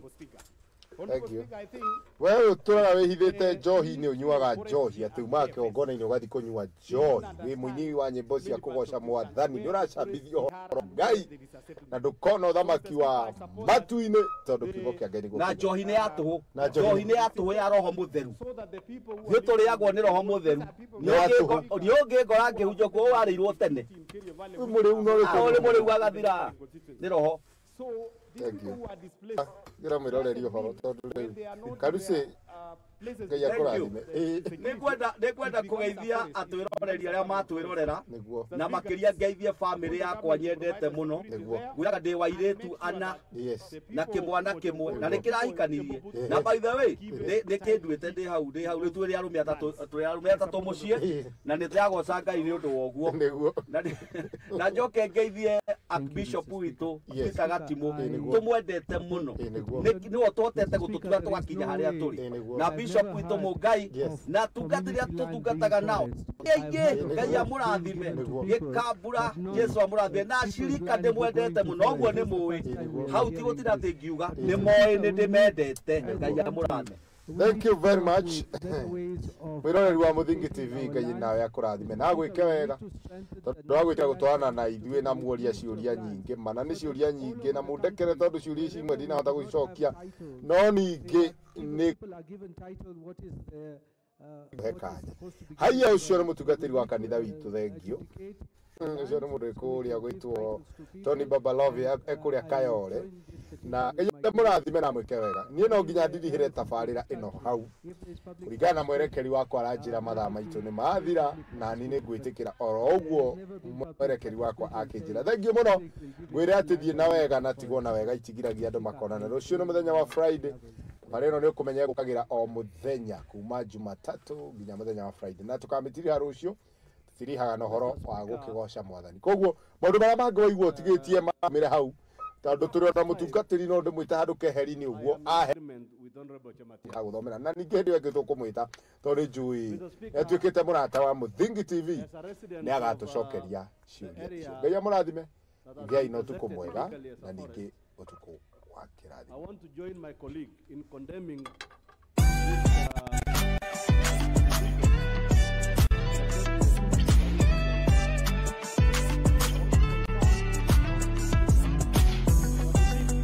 no forest in Mukutani. That Mukutani area, Mr. Speaker, and the larger Mochongoi area is an area that is occupied by the communities mentioned in the petition, the Pokot, the Ilchamus, and the Tugen. And those are pastoralists, nomadic pastoralist communities that have lived in the area for many years. Mr. Speaker, I believe this is a case of abuse of office by those officers who have had the privilege to work in those departments, and they thought that they would take advantage and force down an illegality on the people. And therefore, Mr. Speaker, I want to join my colleague, my women rep, Honorable Chematia, for the first time in agreeing with her that this is completely a very wrong decision, and I want to urge the Committee on Public Petitions, as they look into this matter, I would like the chairman, the same energy, the chairman of Public Petitions Committee, the same energy he used in trying to restore his electricity. I want him to use the same energy.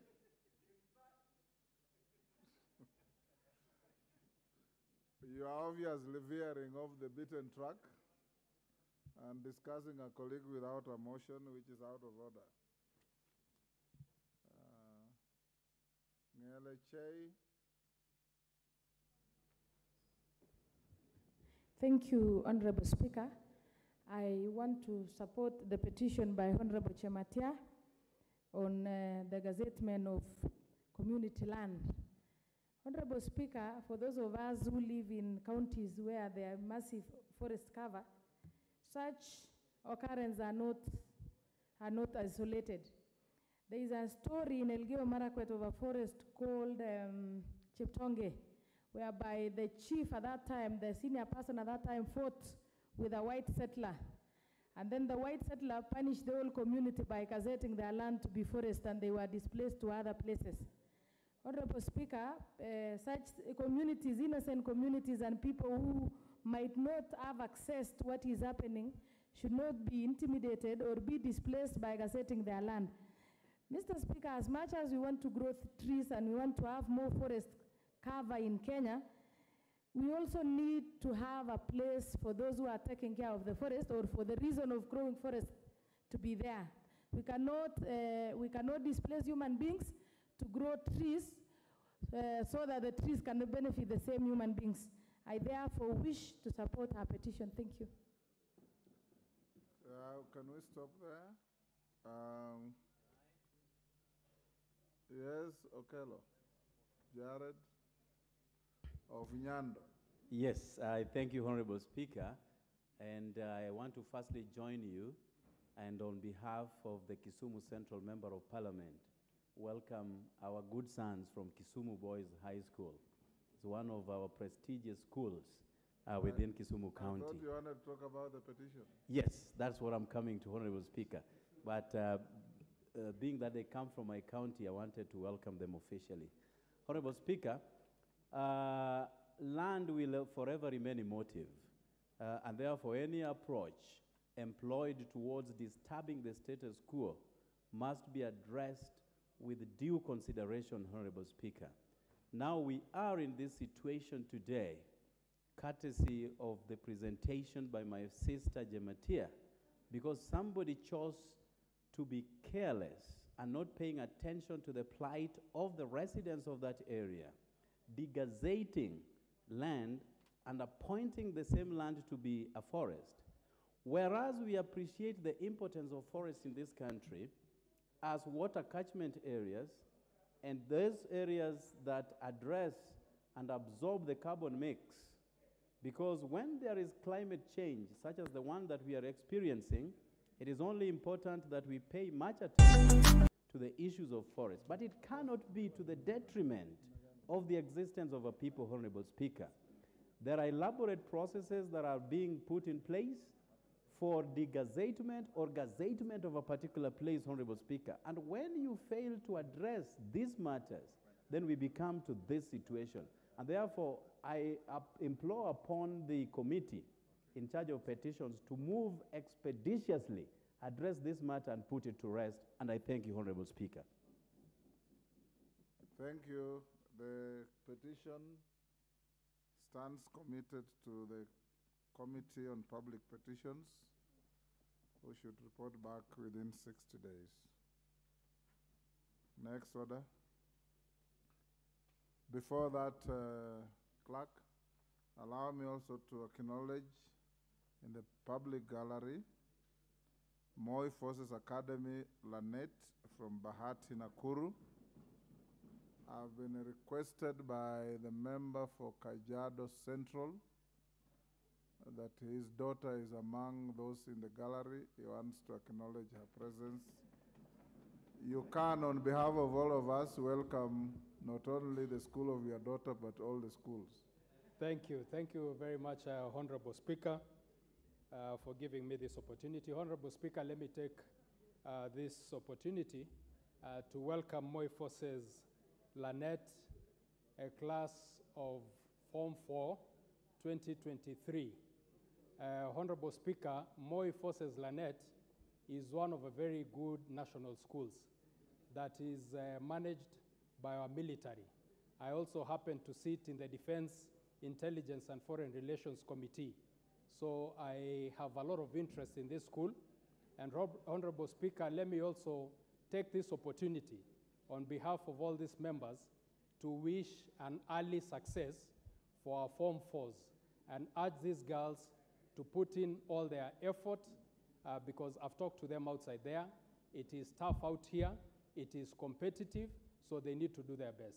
I welcome them and all the schools that are here. Thank you, Honorable Speaker. Mheshimiwa Mrembo.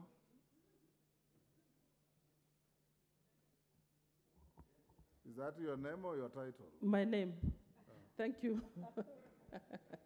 Thank you, Mr. Speaker. I take this opportunity to welcome Moi Forces Lanet, which is one of the prestigious schools in my constituency with a mean grade of 7.8, and I want to wish them all the very best as they undertake their exams. And I hope you guys will give me a 10-point something. That is what we have agreed outside. Karibuni sana. Thank you, Mheshimiwa. And all the other schools. Thank you. Next order. Order number 5, papers. Majority Leader.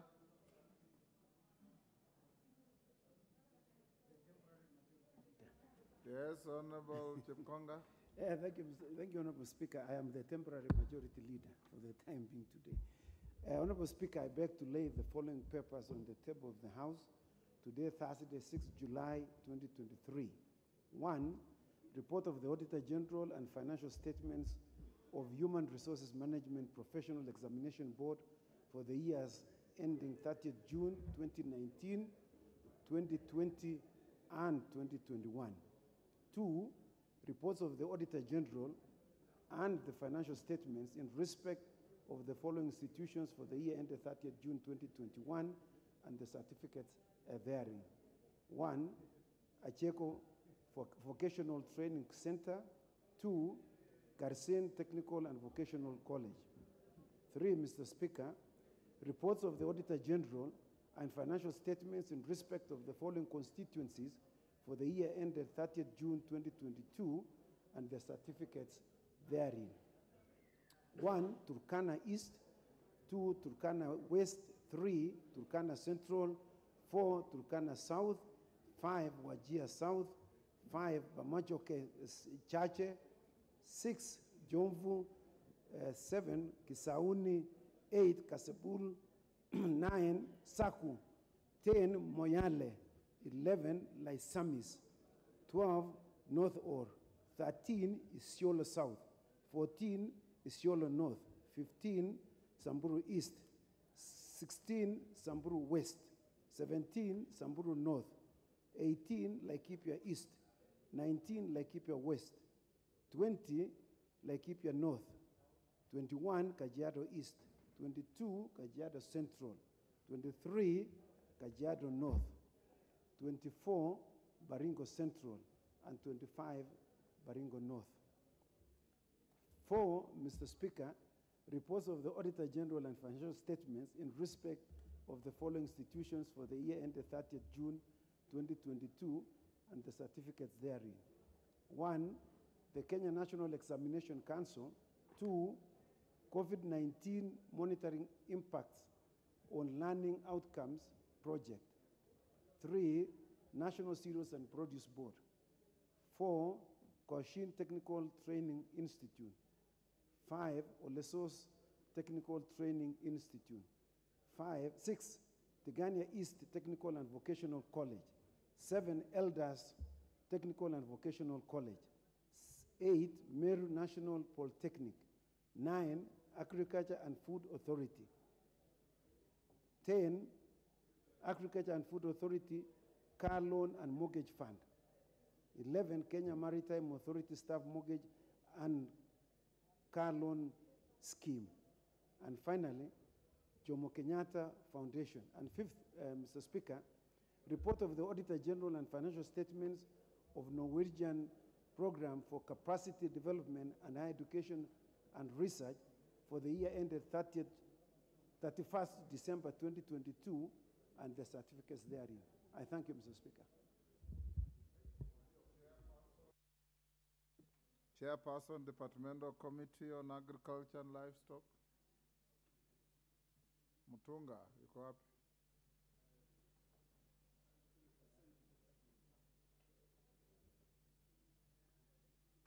Temporary Majority Leader, where is the chairperson? Oh, okay. You are a member of the committee? Honorable Odanga Makoha.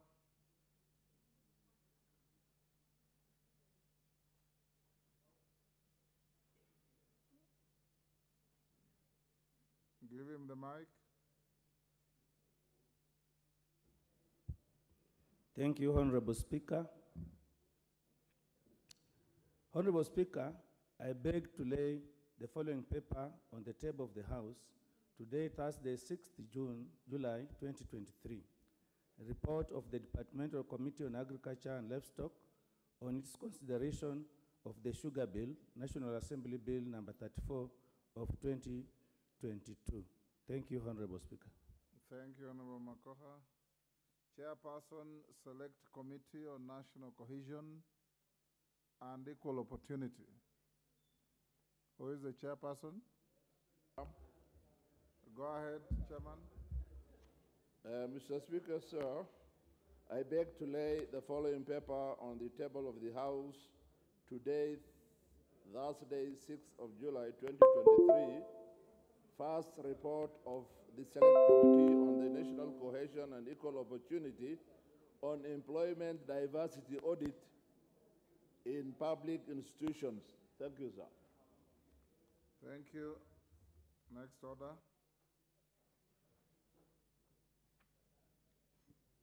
Order number 6, notices of motion. Chairperson, Select Committee on National Cohesion and Equal Opportunity.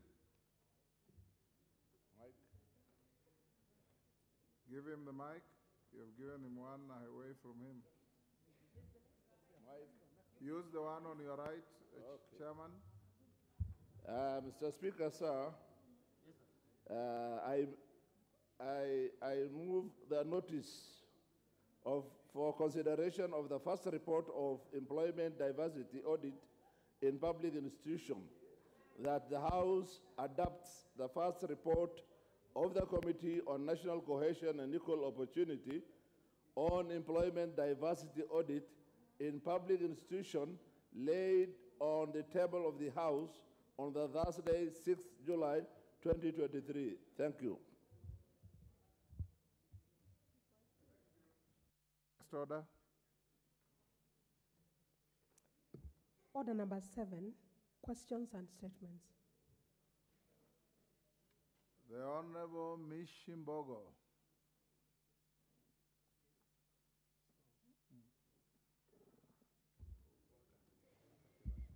Thank you, Honorable Speaker, sir. Honorable Speaker, pursuant to the provincial of Standing Order number 44 2C, I wish to request for a statement from the chairperson of the Select Committee on Implementation regarding the status of implementation of the resolution of the National Assembly regarding development of a school feeding policy to cover basic education pupils.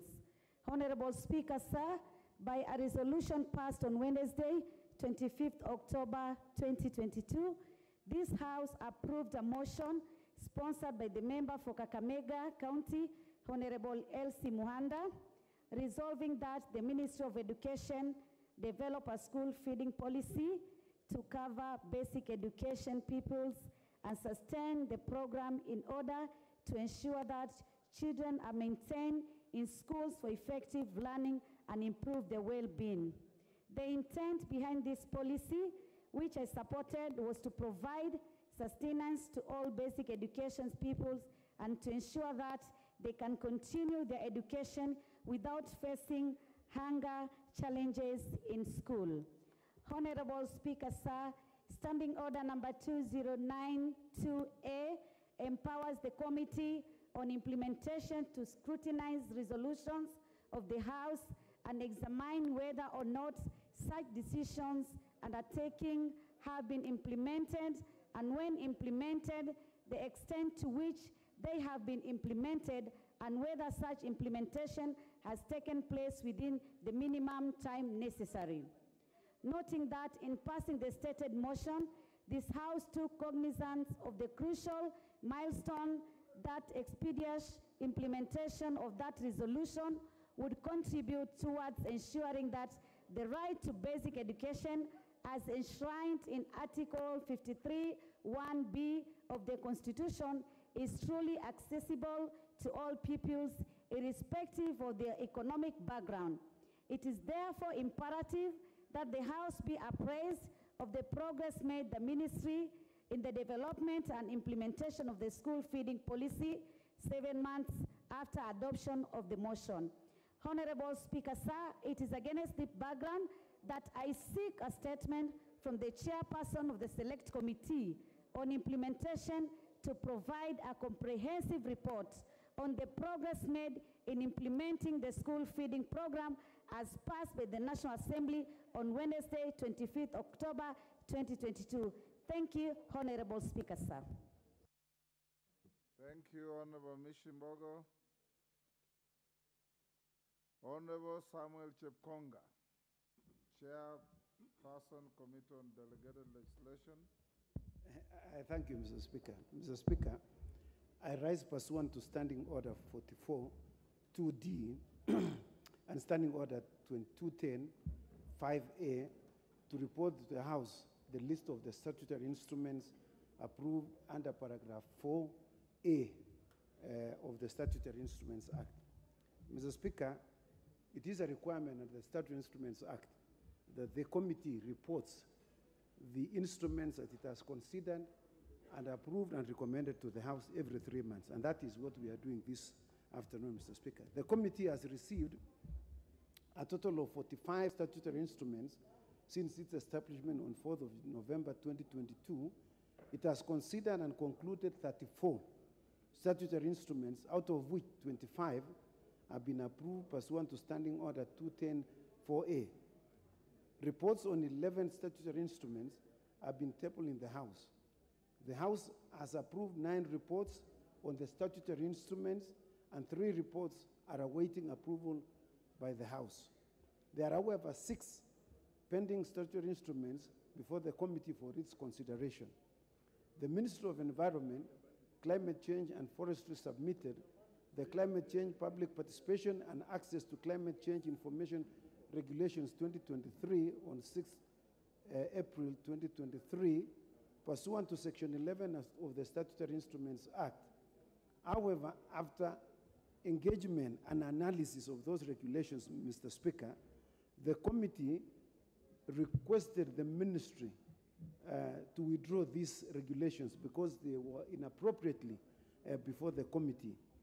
And on the 26th of June, 2023, the Ministry of Environment and Climate Change withdrew the regulations that they had submitted so that they can resubmit them to follow the relevant procedures that are contained in the Climate Change or Environment Act under Section 36. A detailed list on the statutory instruments that the committee has considered is attached for the House to note. Honorable Speaker, I'd like to take this opportunity to thank you personally and your office and that of the clerk for making it possible and facilitating the committee to consider most of these regulations on a timely or an autonomous basis. Mr. Speaker, I would also like to thank the members of this House for being very cooperative and facilitating the work of the committee. When we brought our reports, they were approved without any abstention, Mr. Speaker. I also like to thank members of my own committee for the hard work that they have put in ensuring that they dispense with most of the statutory instruments that were referred to the committee. I thank you, Mr. Speaker. Thank you, Honorable Chepkonga. Honorable Amrada, an honorable member for Kiambu County.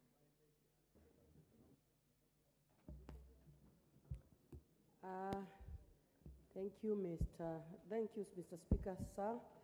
A general statement regarding allegation of mistreatment among female employees in Brown Cheese Company Limited, which is in Tigoni, Kiambu County. Honorable Speaker, pursuant to the Standing Order 44, I rise to make a general statement regarding allegation of mistreatment of female employees working in Brown Cheese Company in Tigoni, Rimuru, Kiambu County. Honorable Speaker, on or about Tuesday, 4th July 2023, female employees at the Brown Cheese Company Limited, located in Kiambu County, were forced to undress at work by a senior manager after being accused of disposing a used sanitary towel on the wrong disposal bin.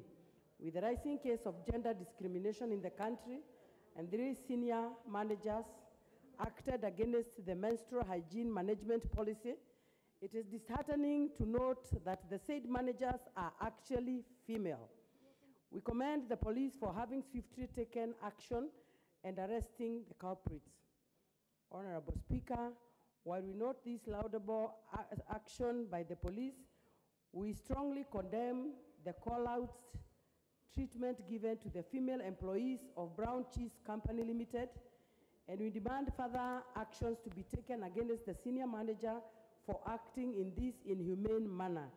As the member for Kiambu County, and this being a very weighty matter for me and indeed for the people of Kiambu and the country at large, I will be taking it up with the relevant government agencies to ensure that justice is served and that these multinational companies now starting taking care of the people that they have employed, and to note that they owe an apology not only to their staff but also an apology to the women of this country. Thank you, Honorable Speaker. Thank you, Amrada. Jane Kagiri, I give you 1 minute. Thank you, Honorable Speaker. I also stand to support Honorable Ann Murada on their said statement. And Honorable Speaker, I would want to make it known to employers in this country that one amongst the basic rights of an employee is proper working conditions. Honorable Speaker, listening to that statement, we consider that the given company did not have the right working conditions for women, because for a woman to dispose a sanitary towel in a dustbin, it means in their washrooms they've not catered for a facility like that. Honorable Speaker, I would be calling on the authorities to visit industries and companies in this country to ensure that women have the right places to place their sanitary towels, as well as remind employers that any employee in their organization is either a parent, a sister, a brother, or even a cousin to somebody. So they need their right to dignity and they need to be respected. These are role models in the country and they need to be treated as such. Thank you, Honorable Speaker. Thank you, Alice Nanga. 1 minute. Thank you, Honorable Speaker. You know, some of these things, when we hear, you can think it is a movie you are watching. When you hear that women were lined up only because of a natural thing that takes place to every woman, and then when they line them up and they did what they did to them, it is very sad. And what is so sad, it is because it's the woman who subjected them to that act. They need a serious action need to be taken, Honorable Speaker. And wherever women are working, they need to be accorded their respect and a conducive environment for them to work and to be productive. But once you go there and you are not sure who has done it, then you punish the entire group, including even the woman who had put it there. If there was a proper facility kept somewhere, an act like that one could not have taken place, because I don't think that was her first time to experience periods. We always experience period every month. It happens, it occurs every month, so there's no news with periods at any given time. So when you see that act happening, it always happens. It is them who has not given them a facility where they need to deposit. But when they don't do that, she had to look for somewhere, or they wanted her to put it in her bag to go with it at home. It is very sad. And you know, an action needs to be taken, and for people to know, they need to treat women properly. And even if something like that happens, Mr. Speaker, I need even to educate the House. They need to know. At times, even you leave the house and you don't know it is going to come, on your way to work, it happens. So what are you supposed to do? To be chased out of work? Or I leave Parliament because I'm having my periods? That's very sad. A proper action needs to be taken. And those people need to be brought to books so that they can be an example even to the rest of the companies. They don't be treated women in such an humane act. Thank you very much, Honorable Speaker. Alice, Rosa Boyu, you said you have a short statement to make. Go ahead. Thank you, Honorable Speaker. Honorable Speaker, my statement is not in line with what has just been discussed. I know that, yes. Mr. Speaker, my statement is in line with the escalating insecurity in my constituency, Kisumu West. Mr. Speaker, over the last month, we have had violent robberies, sometimes leading to killings of constituents but targeting business premises, Mr. Speaker. Mr. Speaker, our trading centers like Dago, Otonglo, Lela, Kisian, Holo, Mr. Speaker, up to Maseno, those are being targeted for thuggery, Mr. Speaker, and many times leading to death. Mr. Speaker, just last week, on the 29th of June, we have a businessman who was accosted and killed in his premises at Ojola Center, right opposite Ojola Police Post. Mr. Speaker, everything in his business premises was actually taken. Mr. Speaker, just on Monday at 5:30 p.m., a young lady, a Form 1 student at Kwoyo Secondary School, was attacked on her way home at 5:30 p.m. and killed, Mr. Speaker. Mr. Speaker, when you have cases of such high insecurity, it causes a lot of fear amongst the members of the society. Mr. Speaker, I would therefore request that security needs immediate attention. Is it possible that we could actually have a session with the Cabinet Secretary of Internal Affairs so that at least we can find out what measures can be put in place to lower the escalating insecurity in Kisumu West constituency? Mr. Speaker, I thank you for your indulgence. Thank you, Mr. Speaker. Thank you, Rosa. I believe the Majority Leader has heard you. Majority Leader, your Thursday statement. Thank you, Honorable Speaker, and let me express my sympathies with your indulgence to the people of Kisumu Town West, ably represented by Honorable Rosa Buyu, and regret the loss of life, especially of that young Form 2 or Form 1 student and a businessman who have suffered from those robberies. But also maybe, Mr. Speaker, you allow me to advise Honorable Rosa Buyu if she could appraise herself with the current ongoings in the House and our procedures and the changes in our standing orders. You can actually put a question to the Cabinet Secretary in charge of the Interior, Professor Kindiki, to appear before the House and hold him to account on such issues of insecurity. But I do hope, as of now, the Inspector General of Police and DCI have heard you, and if they have not heard you, I would encourage you to draft a question or a statement for response by the Cabinet Secretary, and I'll be very happy to relay that question or statement to the Cabinet Secretary and cause his appearance before the House so that you do your work as the people's representative of Kisumu Town West to come and hold the Cabinet Secretary and the security agencies to account on behalf of the people.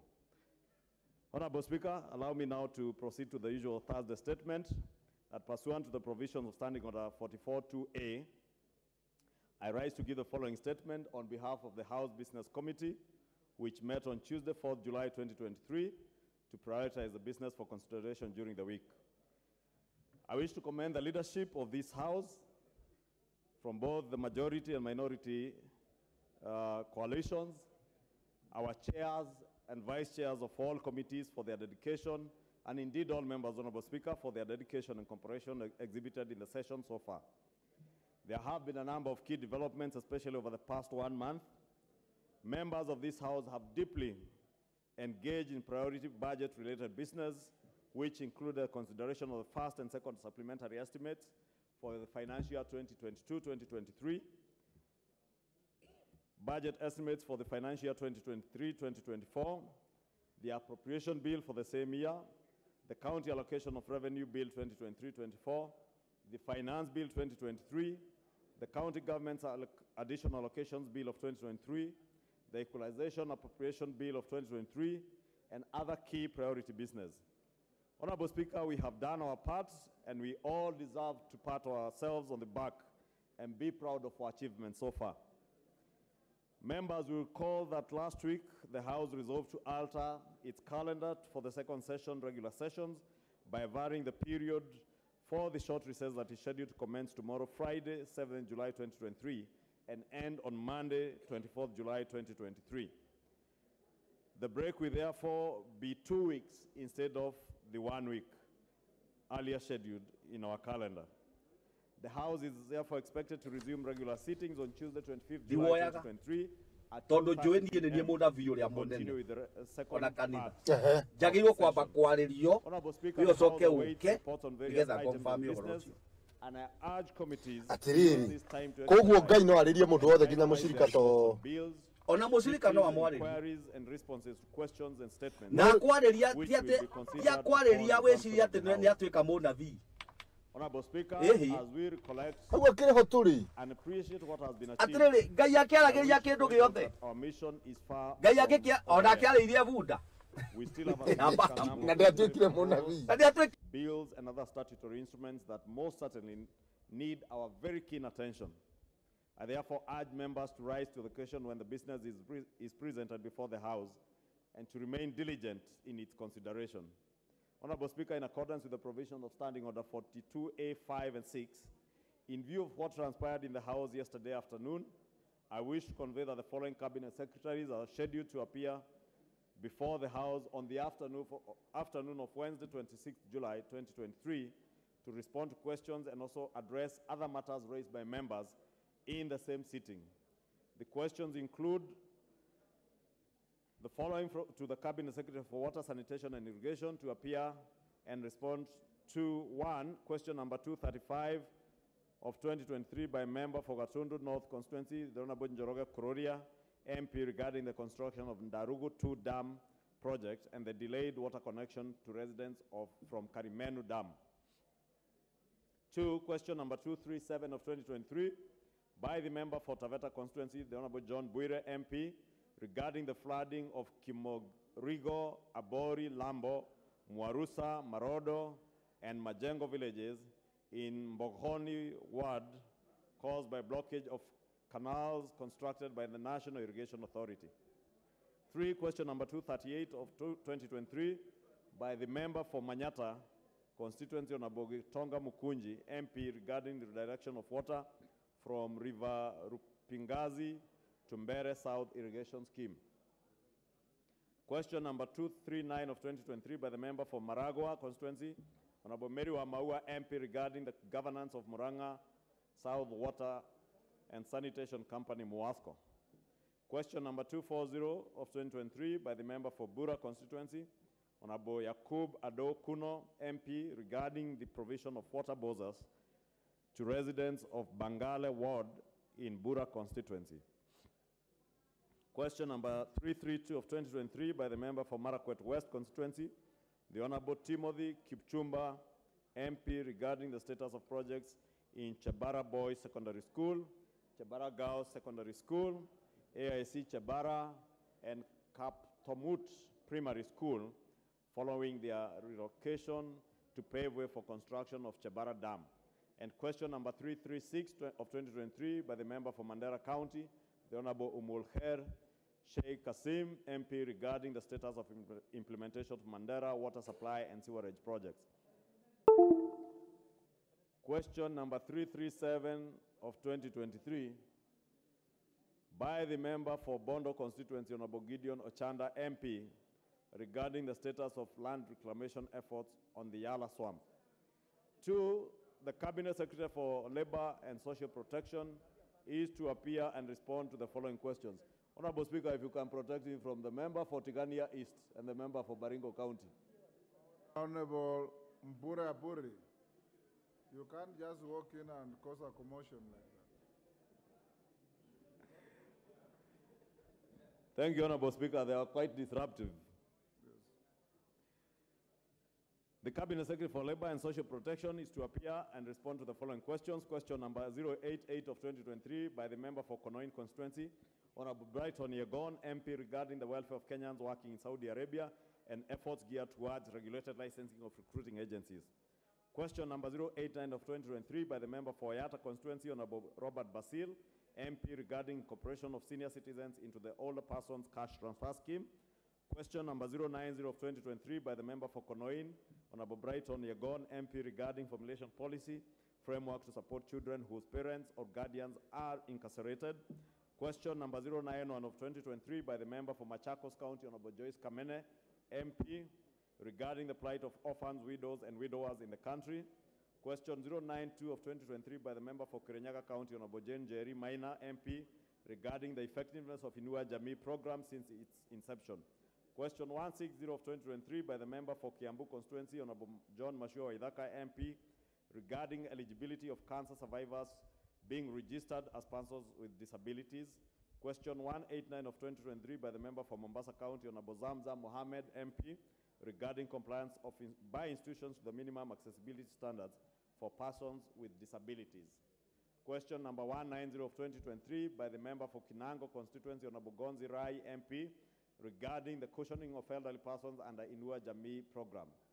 Question 326 of 2023, by the member for Keio South constituency, Honorable Gideon Kimayo, MP, regarding the unemployment of youth in Keio South constituency. Question number 327 of 2023, by the member for Machakos Town constituency, Honorable Caleb M. Mule, MP, regarding registration of beneficiaries of Inua Jamii program in Machakos Town constituency. Question 328 of 2023, by the member for Likoni constituency, Honorable Mishi Mboko, MP, regarding status of beneficiaries under Inua Jamii program in Likoni sub-county.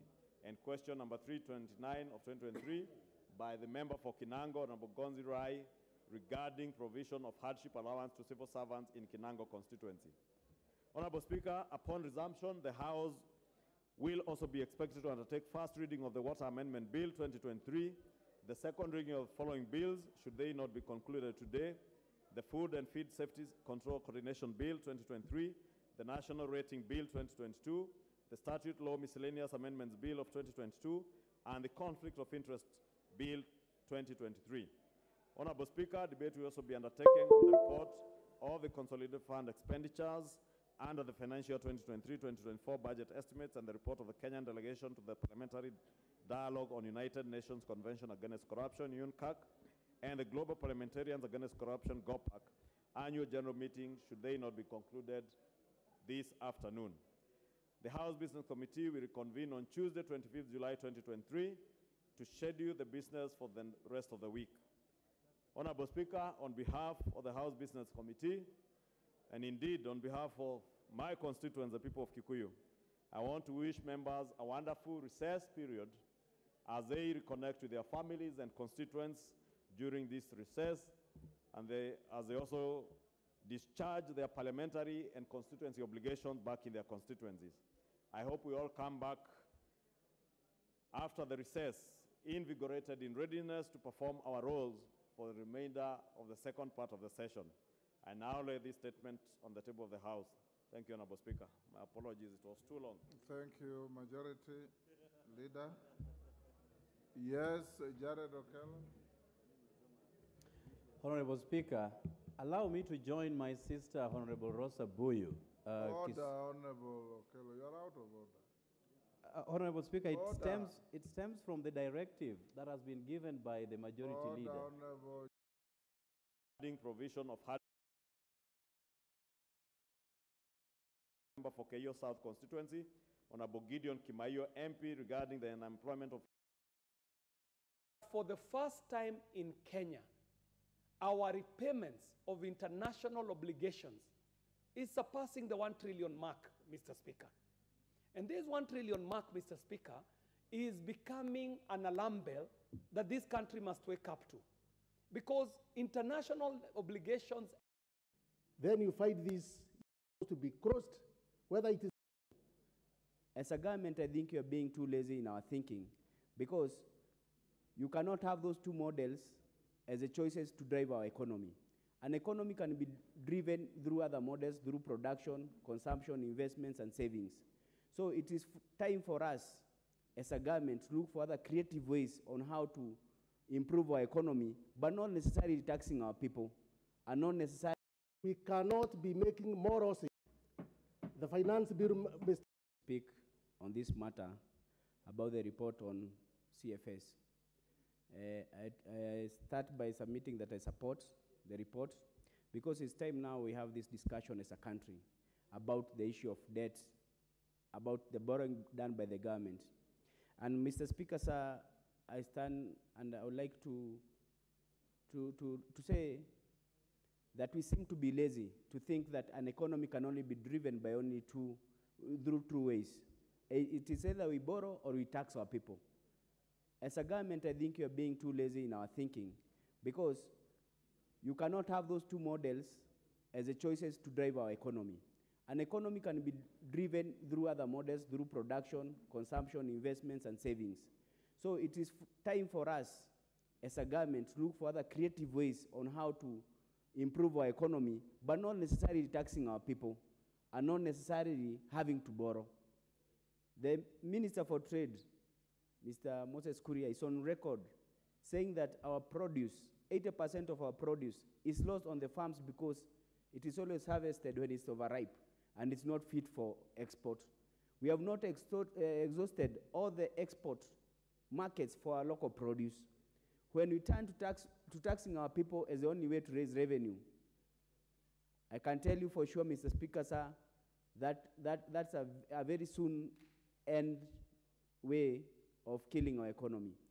When you say the majority of our budget is to service loans and debts, we all know the habit of borrowing is a very bad habit that can never stop. So it's time we cap our public debt at a certain level, and then we adopt other ways of improving our economy.